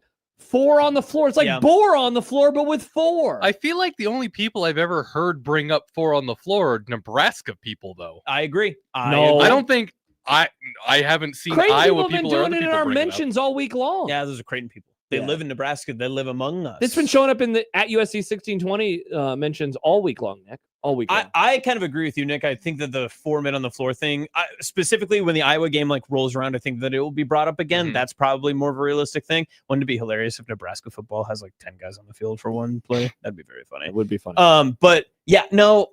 But that won't be as celebrated as the buzzer beater would have. So no way in hell. Forget about it. Plus, you got to go to the Sweet 16. Yeah, exactly. There's two frames of reference for this, right? It's how hollow you feel from the loss that happened to Iowa. Yep. But it's also, you could also spin it and just be like, oh, well, then it would have been like, well, we would have never known what could have happened in Nebraska, like, blah, blah, blah, you know, whatever, because then it's like limitless possibilities. Oh, they could have beat Iowa. Exactly. That's what they said. We would have beat Iowa. It's gone to the Elite Eight. Who knows what happens after that? They already beat Illinois. We would have played Illinois. Yeah. No, the answer, and look, it sucks. It's terrible. It's god awful. But you got to go to the Sweet 16, and you did it in like a great ass game. That game rocked. And also, wouldn't you have rather just gotten that Sweet 16 monkey off your back already? Like, I mean, you talked about it before, like with Creighton. Creighton took forever. Yeah, and exactly. And now Nebraska can just say, won our first tournament game, got to a Sweet 16. Yeah. What's next? Because there's not this pressure on getting to the Elite Eight like there is the Sweet 16. Yeah. Like, I know Creighton did it like really, really fast.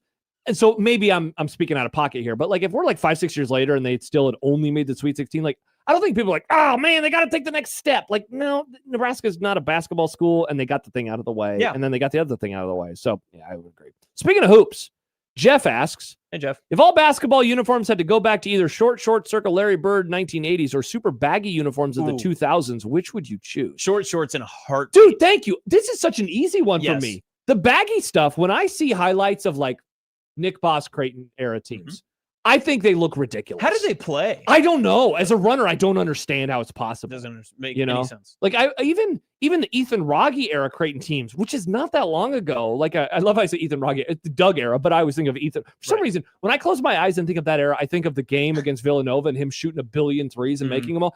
His shorts go down past his knees. He looks like an idiot. Plus, the wild part about that era too, Austin, was the jerseys were suddenly really tight, but the shorts were still long. And so it was this very strange, like, and then baggy. Yeah. It's ugly. It's dumb. I honestly think the shorts continue to get shorter. It would not surprise me if basketball shorts eventually are like really high up on the thigh. Yeah, man.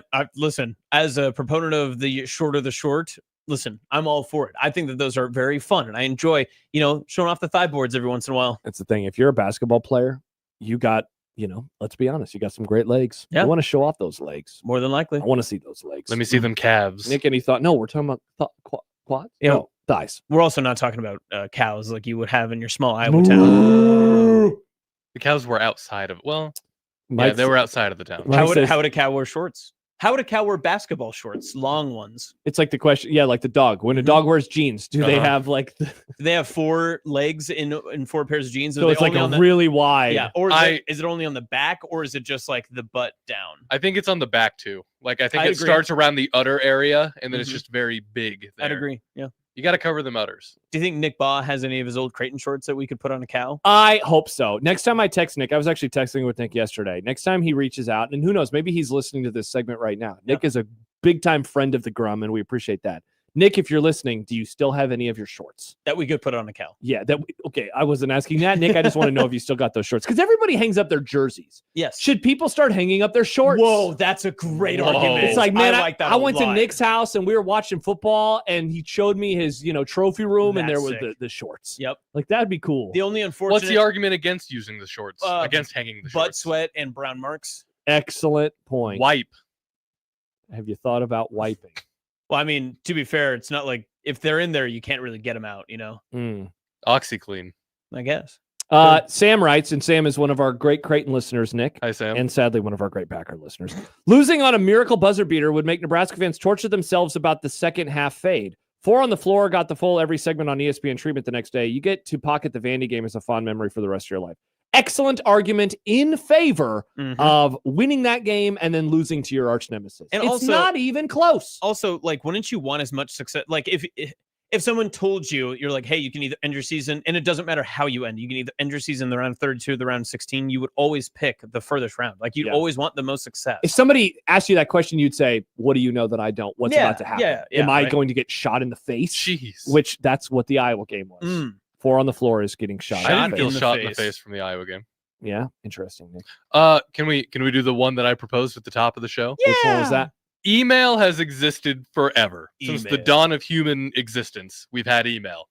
Doesn't matter which one. But what her is emails. The most sad email that ever could have been written throughout every event in history? Like out of everything that's happened, what's the most sad email? So I want to unpack this a little bit. Okay. So like a moment is happening and somebody is emailing a different person about that moment. Yes. Okay. I can't think of sad. I can think of a lot of like uniquely funny ones. Okay. Just I'm thinking of like some of the. I'm trying to think sad though. I think Pompeii could be up there. Oh, Pompeii would be sad. That is a really good What would that one, Nick. email look like? They would just Hot, be hot. No, because I think the deal with Pompeii was they were basically like not flash frozen, but kind of flash frozen, right? With the ash and everything. Flash melted. Bang. So I think maybe the email would be they would just stop in the middle of a sentence. But then how would they hit send? The dust did it. I don't know. It So hit enter. the first thing, Nick, that came to my mind was the Black Plague, the Black Death. Yeah. But like, I don't know what the email would be. It's like a guy at the beginning, like, "Hey, there's something going around, and like, you need to be safe because it's bad." Well, it'd probably It's be bad. sending into your work at the local butcher or whatever. You'd be like, "Hey, I'm not able to come in today. I got the sniffles. So I'm gonna stay home and lay I mean, low." we saw these emails before COVID hit. Really, It's true. It's true. I don't. My email sadly doesn't go back to 2020 anymore. But the best part about COVID, what a sentence, was the way that unsportsmanlike content, which at the time was called "What You Say," R.I.P. It was usually John who was asking the questions, and it was like, there's a corona space virus that seems to be, it could affect the Olympics. Will it affect the Olympics? Like, I think that the first time we ever talked about it was like February or maybe late January. It's like, will the Olympics get affected? Yeah, because it was that was right when we first started hearing about it. Was the ship in Seattle or whatever it was, and I was like, "What's going on with what's going on with this whole coronavirus?" Everybody- it's like the beer. Everybody made that same joke. And then be like, "I've got a coronavirus, a 6-pack in the fridge." Wow. Oh, Doug loved that joke, by the way. Jordan says, "Et tu, brute." What about that one? What That's a about good that, one. Nick, for the email? Per my last you email. too, Brutus? Yeah. Caesar's last email instead of his last words. Yes. Per my last email, here's a knife in your back. Baymon, the dinosaurs. Dude, did you see that big thing in the sky? Oh, no. That would be really, really tough. We turned out that dinosaurs have the ability to type and talk. John, first of all, right? Oh, we could do an Easter one where it's the two guards at the stone just being like, Bro. bro, where'd he go? And then Matt's over there. I don't believe you. That's a callback to the crossover. Go check it out, friends. I like the Romans. Bro, where'd he go? John writes in, Josh quietly wishing out loud to see some dudes bubblegum hanging out below their short shorts. All right, settle down, John. Tommy, not Frazier, maybe, writes Pearl Harbor email. I'd like to think about That that. would be That a one, bad, wow. sad email. Makes me sad because there's probably some emails about that one day, 25 years ago. Yeah. Fight. Trip is going well. Captain said there's an iceberg, but we're going around it. See you soon. That's a good one. That's another That's a really good solid one. TTYL. Yeah, what are some other really horrible tragedies from over the air? Well, I mean, there was that thing in the 40s. That was wait, which The Hiroshima? Holocaust. oh, that Oh, was bad. that would be another one where it's like in the middle of an email Yeah. and then it just, yeah. oh, I can't wait to. That one I could see if you're getting vaporized by a bomb, like your finger does hit enter. You're Yeah. just like, ooh. What about this? We're like 120-ish years ago in Chicago enjoying the World's Fair. Hey, my friend says there's this really Oh, cool no. house. I'm going to go check it out. It's supposed to be wild. Or Ooh. another thing with the Hiroshima thing, it's an email. It's like, oh, it's going to be such a good day. I can't wait to see you. I love you. And then it hit send. And then it was sent exactly 1 minute before the bomb Ooh. dropped. Yeah, It's it's the tough. Hiroshima thing. Ooh, how about this? 1960s Dallas. A lot of open windows out here. Good question, Nick. By the way, Andy says, how big is that Dino keyboard? Well, for a T-Rex, it'd have to be just Jaggy. tiny, but it needs to be Oh, really high up Good in the air. one. Before Dallas. Can't wait to take a convertible trip. Also, Great day to let the top down. I'm not going to read this email from Pedro because in multiple senses, am I right? it's in reference to an event that maybe is involved with what we're Oh, watching on TV right now. no. Sending an email from a certain ship. Mm. Severe, you could do the Hindenburg. Man, this blimp is really cool. Is hydrogen really explosive? Oh, that's good. Let's see. Pedro, Good job, Nick. Good Thank you. Speaking of Pedro, hi guys, dumb debates question. Who would you want to do a national broadcast with? Any era, any sport. Example, John Madden's Super Bowl, Howard Cosell boxing, Ali versus Frazier. Can we pick like the sport too, I assume? Yeah. You get to do whoever you want. Easy. The one thing that got me into first doing play-by-play and like wanting to do sports broadcasting was Keith Jackson in the 2006 Rose Bowl. Like hearing him, Excellent pick. hearing him go Vince Young to the corner, he's got it, touchdown, like rings in my ear like forever and ever. And so if there's any way to email him from the grave and bring him back, I would call any game that he wanted to. Any game. It'd be awesome. That's Fantastic. a good one. Dilo says Vin Scully. That's great. Just find any of the classics that he called. For some reason, the first event that came to my mind was getting to sit next to Al Michaels and call the Miracle on Ice. You know, like that'd be pretty cool because first of all, the game wasn't even live on television. And so it's like this wild moment, you know, that will not ever be replicated again. And you're watching it and you're just thinking, oh my gosh, they've taken the lead. And then you're just watching the clock, watching the clock. And you're realizing this is incredibly historic. So that'd be my pick. I'm going to do a layup here. Harry Carey when the Cubs win the World Series. I think that'd be really cool. Cool one. Just to have that experience. Like he's crossing the space-time continuum right there. He's bringing it back Harry Carey from the dead. To call the World Series. Let's see. Brian from Bellevue. If Austin and Josh had a choice of a song for Nick's first dance at his wedding, what would you choose for the song? Ooh, the last song of Transformers. What I've Done by Linkin Park. Yep. I don't think I can beat that. That is hilarious. What I've done. And awesome. I want all the lights to go out on the beat drop. It'd be great. Yeah. Either that or probably Nick's wedding directed by Michael Bay. Back in Black because Nick hates AC/DC. Nice. I don't hate AC/DC. I just think they have the same song. I want the same thing. So I want the Transformers song, and then it cuts to black, and it's like directed by Nick Grimm, and then the lights come up, and it's you two wearing your fox ears and tails because you're furries, and you're like, what did the fox say? And then the whole like auditorium, I'm assuming this is on like a local high school basketball court, all breaks out into the same song and dance that we'd all rehearse together. By the way, multiple listeners now, including Jed, have sent in the best photo ever for the baggy shorts. It was the guy from St. Bonaventure. I can't remember his name. Oh my God. But good Lord. Have you ever seen these ones, Nick? No. Oh. Yeah, that's not I have fake. seen that. That's not an fake. April That's Fool's real? joke. That's a real photo. That's It's disgusting. Real photo. Why? By the way, that's capris. We are T-minus 10 seconds to launch, but it's been stuck on 10 minutes. It's been stuck on 10 minutes for like 5 seconds. So let's all be on our P's and Q's. It looks like it's a little windy right now. I think it's that battery issue from earlier. Okay. Juan Claude writes, welcome to the Black Parade. When Nick was a young boy, his father took him into the city to see a marching band. What marching band did you see in Omaha?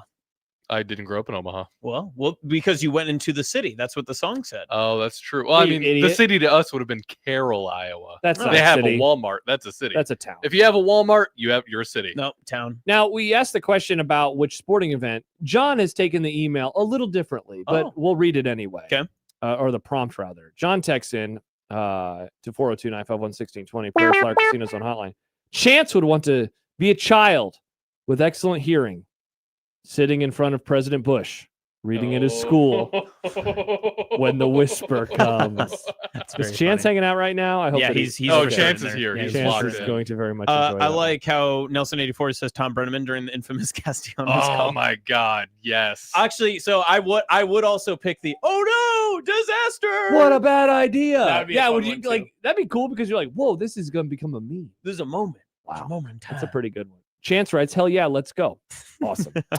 Finally, I think I've alluded to this many times, but I'm going to ask it anyway, because today I hopped on the internet and I went to a website. Google.com. Pornhub. Nope. Bing. And I ordered and scheduled an appointment to put new tires on my tires. To put new tires on my car. That sounds like a slur. Yeah, it does. Nick dumped that. Nah. And I'll multiply it. And I realized yet again, car purchases are the worst purchases. Absolutely. It is never fun buying anything for their car. The only thing that I can think of that I want to buy for my vehicle right now is an Apple CarPlay. Yes. And that is because it will make the process of life a little bit easier. All of the connections will be just a little bit better, right? Everything else sucks. Getting their oil changed sucks. It's and like oil changes aren't like an exorbitant amount of money, but it's like, that sucks. I didn't want to spend that much money. Yeah. Getting tires.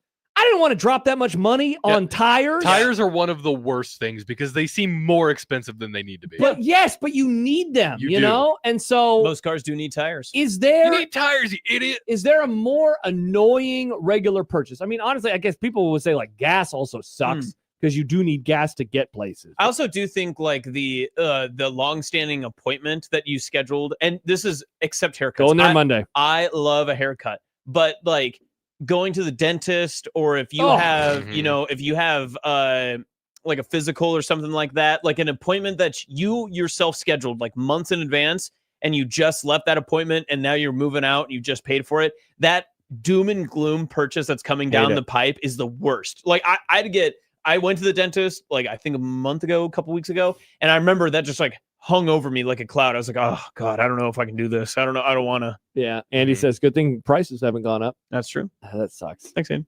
Yeah. So I don't know. I don't, if there is ever, or there's anything else that I can think of. Do you enjoy spending money on groceries? Like, obviously not like you don't like how much it is, but listen, you like it? There's you something. Be effing with groceries? Dude, I love spending money on groceries. Because I love filling up my cart and just being like, I'm better than everyone here. I like I like getting groceries and getting your normal stuff and getting one weird thing that you've never tried before. Just one weird thing. Well, Juan says it costs $900 just to get my truck, my work truck serviced today. Oof. That's service. Yeah, seriously. Yeah, is that I mean, so last of the truck a couple weeks ago, and under the hood. A couple weeks ago, I had to get a few sensors replaced in my truck, and I was I had an idea in my head. It's like, oh, this might be around 400. Not great, but I can do that. It was 1,000. It was twice that. Yep. And I had to dip twice into 1,000. Twice 400. Oh, it was so like 800. 850. I had to dip into the wedding savings. Oh, to fix your car. To fix because I need my car. So someone got uninvited. No. Yeah, That'd be McMaster's very funny. definitely not going now. just fix the truck. Sorry, Aunt, you're out. It sucked though, because like I have a new bank account. I've been loading up the savings account, being a responsible adult, and suddenly I just had to buy for the truck. As we go to break, an email from Chris. Hey, Chris. The subject line, Nick, tragic email. Okay. Here we go. To Jesus. Okay. From Pontius Pilate. Subject, come to my office. Body, need to talk to you for a minute.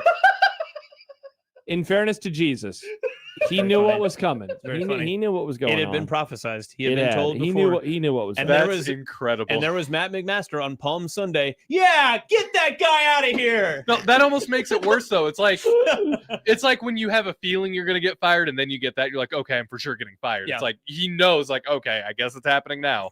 I don't want to be stabbed. By the way, Juan has followed up: oil change, fuel filters, windshield wipers, tire rotation. Those are the things. I think I need new windshield wipers. I do too. It's time. I made it through winter. I'm very excited I did, but today is like a little bit of it was just like it just doesn't look as good. Also, brake pads. I hate replacing brake pads. I need new brake pads. I'm not excited, but I have to drive down to Kansas City for the marathon, and so that's why I was like, it's time to get tires, and then I'll get the brake pads because I want to make sure that trip is safe. Yep. I want to make sure that trip is safe.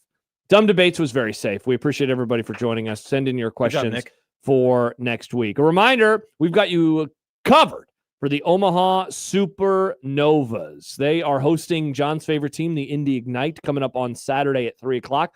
Listen to Happer and Schaefer for a chance to win your way to the game. When we return, it is time for some content that is unsportsmanlike. Coming up, we finally get to dinosaurs and Ryan Day. Nick also would like to ask us about, the NBA. Dan Hurley has given an answer on what was going on with the referee. And Italy is missing the World Cup once again. Not Italia. Not Italia. But that happened. We will get to all of those and more when we return. It's Unsportsmanlike Conduct on the 1620 The Zone Radio Network. But first, Josh Peterson here for Underdog Fantasy, where the tournament of great significance is just about to wind down. We are 3 days away from a couple of games, and then a championship will be played on Monday. And right now, you can go to Underdog because this is the best place to make picks and win money. Because, well, for a variety of reasons, but in particular, you can do so in Nebraska. Whether you're from where our friend Austin is, way out west, whether you're from right here in Omaha or anywhere in between. Download the app, put in our promo code 1620 The Zone. You can score $50 in bonus entries when you play your first $5. Don't forget that promo code 1620 The Zone. Underdog, make picks, win money. Must be 19 plus and present in Nebraska. Terms apply. See assets.underdogfantasy.com for details. Concerned with your play? Call 1-800-MY-RESET or visit ncpgambling.org.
Unsportsmanlike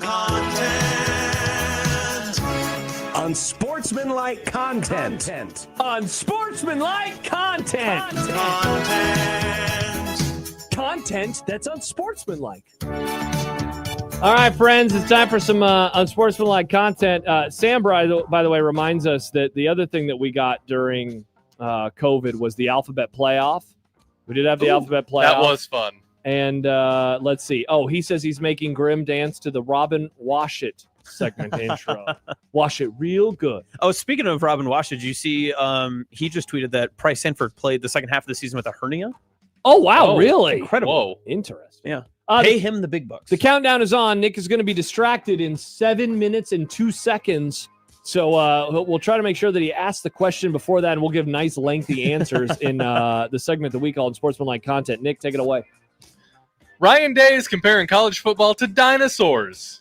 Oh, no. Is it going extinct? Oddly, that was not what he said, which when I heard Ryan Day compares college football to dinosaurs, he was not saying it's bad. He said this: some dinosaurs figured out to continue to adapt and some died. I guess that's a little they all extreme. died. That's what I was going to say. So crocodiles, does he mean like I guess. crocodiles and like how pterodactyls became small, tiny birds? Wait, is that true? Well, yeah, raptors became like chickens, and a lot of birds came from dinosaurs. Remember who you are. I love fried chicken. I'm eating a dinosaur. You More are. or less. I thought Ryan Day was referencing obviously the 2000 hit film Dinosaur, but Oh, maybe God. he wasn't talking about that now that I think about it. How come all dinosaurs-based movies for kids in the early 2000s always ended with them all dying? You ever think about that? Because dinosaurs died, Nick. Yeah, but you can make a dinosaur movie for kids without including the part where they all get wiped out. You mean like Land Before Time? Those get sad. Yeah, Those but are sad. they lived. There was like 800 of those movies. Yeah, but the Bigfoot died.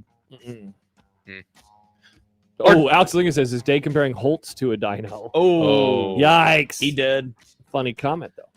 Our daily Tiger Woods updates continue as the 15-time major champ announced Tuesday he's stepping away from golf to seek treatment.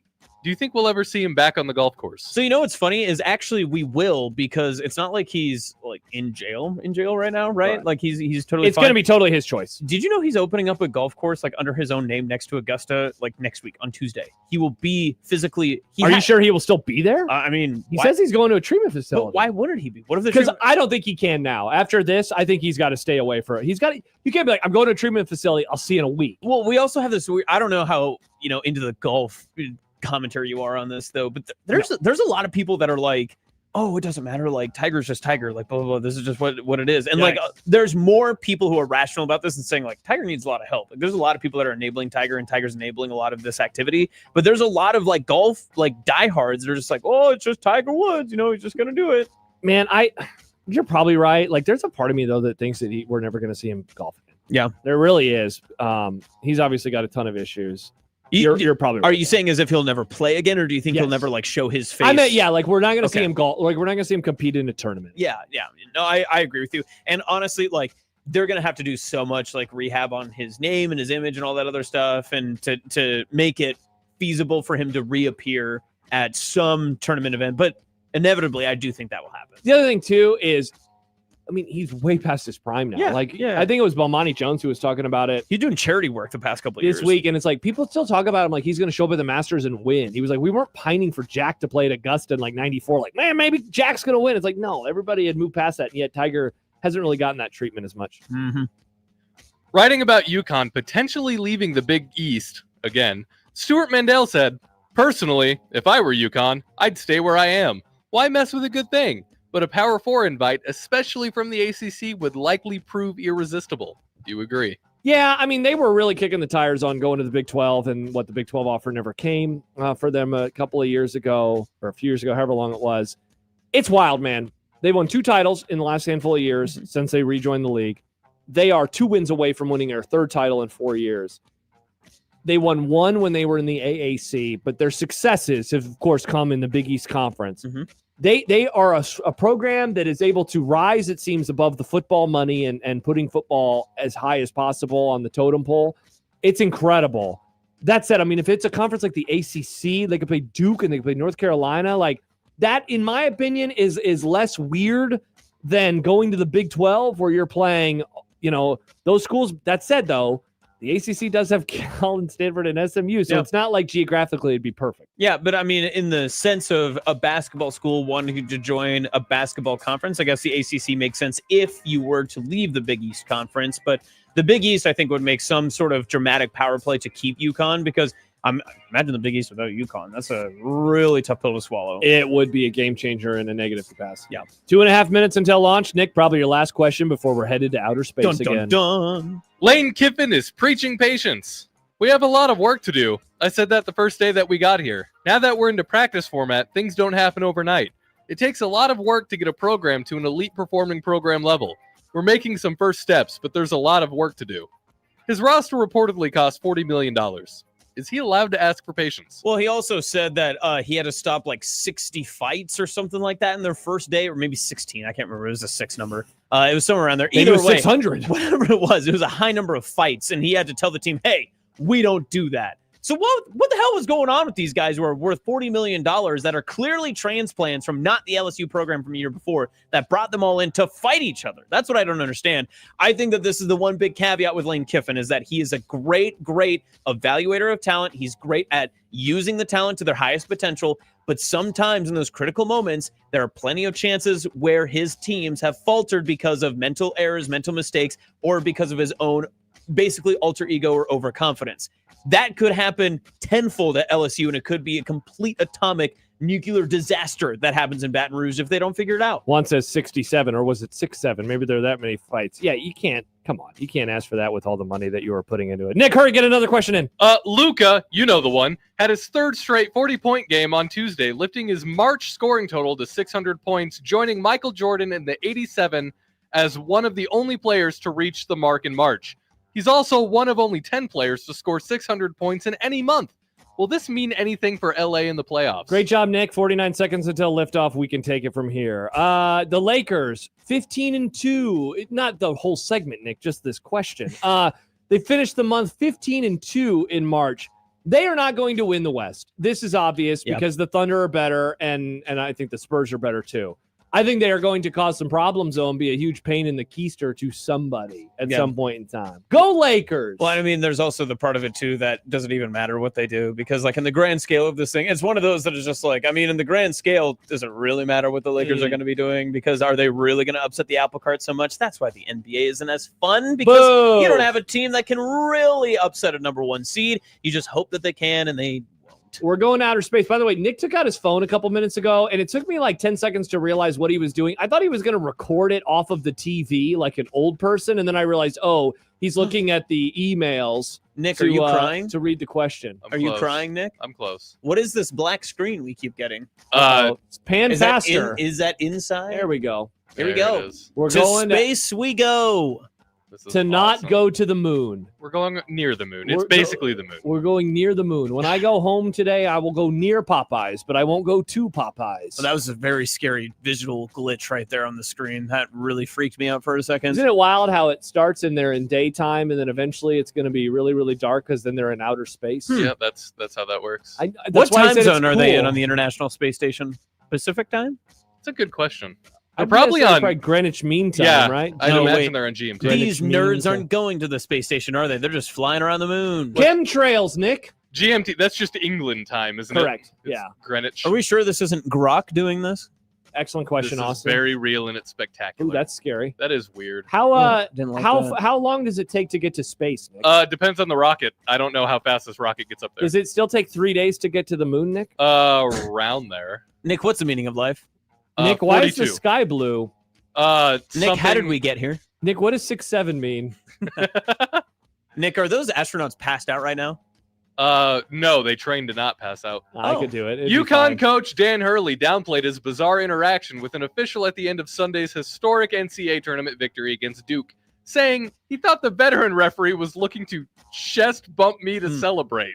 Yeah, I've had this issue before, too. He also went on Pardon My Take, the Barstool podcast, and he said that he was nuzzling showing affection because he respects this ref because it's a battle with this referee every single time that He they play respects each him other. so much he wanted to rub his bald head on the ref's bald head. Yeah. So it is what it is. So can you imagine if I'm they more went curious, to chest bump? What did the ref have to come to Hurley for? I'm sure he was telling him like maybe the time and situation, like how much time was left in maybe the like game. chill out and put your coat back on. That was crazy. That whole part of the coat, I watched that and I was like, how did that happen? Like, I understand, like, you get excited and everything, but how does your coat end up in that fashion on your body? By the way, now they're just showing people recording the spaceship going into space. Wait, Wow, why that's are there weird- two spaceships? Those are the booster rockets. Okay. Those are supposed to come off. Okay, because there was a lady who put her hands over her mouth, and I was getting concerned. Whoa! They're in space. Why didn't we use this angle the whole time? Why were we using like iPhone 4 footage What when if we they- had this? I think it's interference with the way the rocket goes. I don't know if they can use that What camera. if they until accidentally- Also, this Nick, point. isn't this littering? I feel like someone's not going to pick that up. No, they recover those. What if they would have accidentally dropped those a little soon and they landed back in Houston? Oh, tough. Houston would have a problem. We have a problem. That's tough. NFL owners have approved a change to the scheduling policy, clarifying that Friday games are no longer considered short weeks. What does this mean, you ask? Teams can play 2 Thursday short week games and still be scheduled for a standalone Friday game, giving TV partners like Amazon more flexibility. This is bad, isn't it? This isn't good. That's for sure, Nick. Don't like this. The Cowboys last year played on a variety of weeknight games, and I'm wondering if we're going to see more of this stuff because this allows them to maximize things to the greatest capacity. I have a question for you, Josh. I would love to answer it. Do you Austin. think what will come first? The NFL plays 6 out of the 7 days of the week? Or do you think we'll hit 20 games in a regular season first? Well, we've seen them play 6 out of 7 days before. That is true, but I mean just like on a basically, regular yes, basis? regular basis. Oh, man.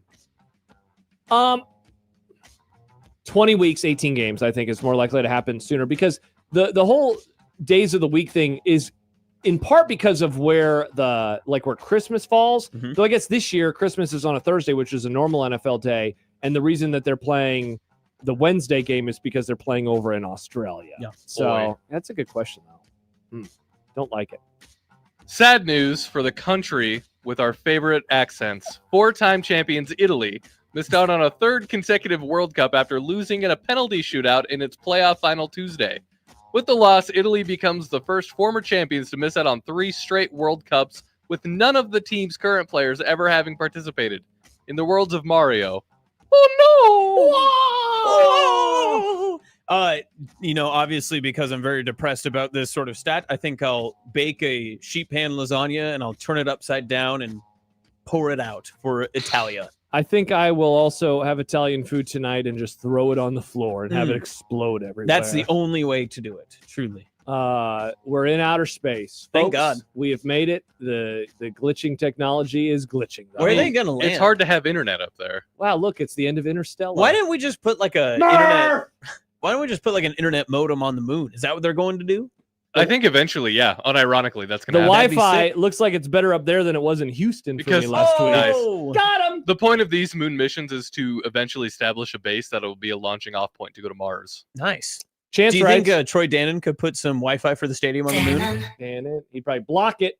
Oh, that's an inside Nice. joke for some. Chance writes, NASA has better boosters than Nebraska. Am I right? Jokes that were better than Doug's. You know what, Chance? By the way, we Nick had that dumb debates question about an email. to send. Email. Now I'm going to show this to you, Austin. I'm not Okay. going to read it out loud from one of our listeners. Oh no. Oh no, that's not a good reaction. Not great. Not great. That at message I all. think was sent out, just not an email. Yes, indeed it was. Does your lawn need a makeover? Have you been dreaming about your own backyard oasis? Nick, it sounds like you need an outdoor upgrade. We've teamed up with our friends at Robert's Nursery Landscape and Lawn to give you a shot at a $10,000 backyard makeover. Go to 1620thezone.com to register for your chance to win. When we return, we will give you our meals for this evening. What is for dinner? We're not going to give you the meals. We'll tell you what we're going to have. Wow, they're going to 11,000 miles an hour. That's fast. cool. That's about as fast. Man, Austin, if you could run at 11,000 miles an hour, you'd be done with your thing. I know. I would have ran from Sydney to Sydney. Yeah, why don't they make airplanes that fast? Have they thought about that? They have made airplanes pretty fast. The but Concorde, not 11,000 miles per hour fast. The Concorde was so fast that it was too expensive to operate, and people would complain about the sonic boom because it would go about the speed of sound. Ooh, soft. We should have more sonic booms in Omaha. We have an airport. What era was this? The 60s. Lame. Wow. Boomers. I thought the Greatest Generation was great. They couldn't even handle a little sonic boom. They could make it from London to New York in, I want to say 4 hours, but I might be too soon. It was either 4 or 6 hours. That's was fast. awesome. Those boomers, they sure did make a lot of boom, though. Yep. Mike says sports flash. Ooh, did something happen? Oh, no. Sports. No, I don't see anything. Oh, here we go. Whoa. Bill Self back next season. Whoa. That's a surprise. Sorry, Nick. I know you wanted to play it. Fine. We got to go to break, though. Sports Flash. From the Sports Flash Sports Desk. Bill Self back at Kansas. It's the first time I've ever heard this. Pedro says, hi, guys. Should we start calling Austin Forest? It'd be very funny. We could. We should. All right. What's for dinner? We find out when we return here on 1620 The Zone.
When you knock us down, we're going to get up, and on the way up, we're going to bite a kneecap off. Crust is good on your pizza, not your ass. I will eat your ass first. He's tough as a Woolworth steak. And then it's going to take 2 more shots to knock us down. All right. And on the way up, we're going to take your other kneecap. I'm ready to hang them up, gut them, and skin them, and chop them up. You know what? I'm ready. My daughters aren't starving to death. I'll eat my neighbors. And we're going to get up, and then it's going to take 3 shots to get us down. And when we do, we're going to take another hunk out of you. Cliff, what are you going to take away as your best memory from playing basketball at Boston College? Probably just like going out to eat. My bad, Nick. I made a mistake there. Oh, no. Tonight, we have a variety of leftovers in the fridge, trying to figure out which one to have. We also have some stuff to make sandwiches. So I'm leaning maybe a sandwich. Nice. Lots of options. Are you going specific sandwich or just general sandwich? Yeah, we got some ham. We got some bacon. You should do a 45-minute sandwich. No, I got a podcast at 7:30, so I don't have time for the 45-minute sandwich. So it's kind of a TBD. I hate being John and saying I don't know, but I just don't know. Yeah. I think we're leaning leftovers too. We've got some leftover taco meat, got some leftover tuna casserole. I don't want to go back into the leftovers, and it is Survivor night. I could make pizza, but Dr. Fiance is under the weather, so we're gonna see. Maybe try to keep the energy low in the household. I also have a podcast tonight. I don't know what I'm going to eat before the pod. Wow, this is a boring what's for dinner. Dang it! I did just remember the people's favorite segment. We did burrito bowls. Nice. Right? Did we do burrito bowls? Kind of. And I think I might do that. I think I might do the burrito bowls. Nice. Last night, I had a beer and a dog. It's baseball season officially. We do love that. I love a beer and a dog at the Now ballpark. it's baseball season. You've been doing a slice for 2 months. I have, but baseball season for me is the first beer and dog of the season. Like, legit. That's when it really feels real, you know? This is like the people who say a series doesn't begin until the road team wins. Is that what Nick just did, but with baseball? With baseball. Austin, I feel terrible. You had a great idea for a discussion today, and we never got around to it. No, that's okay. It was a late flyer. I sent it to you while you were running. I was running. We could save it. You might be in on Friday. We don't know for sure. Yeah, we'll see. So that because it's a pretty good one. So I Thanks. don't even want to mention it here because I think it could be a pretty good one. Coming up tomorrow, John will be back live from Las Vegas. Don't know if it's sunny there, but Nevada? The very place, Whoa. Nick. He'll be on. Robin Wash will be on. Kevin Kugler. Whoa. Live from Indianapolis. That Get guy ready rocks. for the Final Frickin' Four. He does rock. So we'll talk to him about that. He's probably getting ready for the Masters. I wonder how much Masters prep he's dove into. Never know if it's dove or dived. Divin. I think it's dove. Divin. How much Masters prep is he I've been divin into? divin. You think it's dived? That sounds weird. Yeah, but it, like hanged also sounds weird, but It that does. is the correct That's what you vernacular. want to do to people? No. Nick, Okay. you're not hung? Interesting. No. So those are the things that we'll have coming up on the Grum tomorrow, and hanged. and more from you as well, as it's already Thursday. Wow. And for the first time in 2 weeks, I'll be here on a Thursday. Wow. I'm not traveling. I'm not on an airplane. I'm not waking up at 3:30 in the morning. Like, I'm feeling pretty good. Nice. I have almost caught all the way up on my sleep. That's very good. I woke up this morning. Your voice is cracking. You're so excited. for me. No, I was just getting emotional thinking about how much sleep Thank you're you. going to get. Thank you. Yeah. It's been really, really nice. And then tomorrow I'll watch Nuremberg because that's our Nice. movie club movie. That's right. Austin might be And- watching it. Well, you'll be listening to Blue Jay Shoot Around at 8 o'clock. I'll be listening to Blue Jay Shoot Around. Speaking of Creighton, Austin, coming Nice. up next, a live edition of the Creighton Athletics Hour. Whoa. John, Happer, myself, all together for a great show. Oh, John splurged for the airplane Wi-Fi? He splurged for the airplane Wi-Fi. I can't tell you what they are going to talk about tonight, but I can tell you that I'm going to talk to Jim Flannery. And I'm Nice. looking forward to this live conversation with Flan. We'll talk about the season, portal, next year, all sorts of stuff like that. Love Flan. Anything that you want to plug, Austin, as we get ready to say goodbye to you? No, if you see me in the streets running, hit me. Like punch you in the face? I don't care, whatever it takes. When's the Iowa singlet arriving? That is a good question. It's being produced, I believe, right now by Heard at Brand Goods, but we do have an actual like Hawkeye singlet that we are trying to. And by the way, utilize in a certain this is way. not a wrestling singlet. A running singlet is basically a tank top. Yeah, that's what you'll be Why wearing. don't you just call it a tank top? Why do you have to call it a singlet when it's just a tank top? Why I do don't they know, call jerseys instead of a tank top, Nick? Bang. Because it's more professional. Jerseys aren't all tank tops. Jerseys is also a sports Basketball bar. are. Yeah. Good one, Nick. Got him.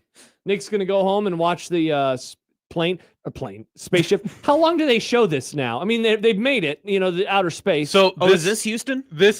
We have a problem. This specific stream, they're following it. It's 24/7 coverage. Like it will be on these guys and then giving updates the entire trip. Wait, why are we T+ing now? What does that time mean?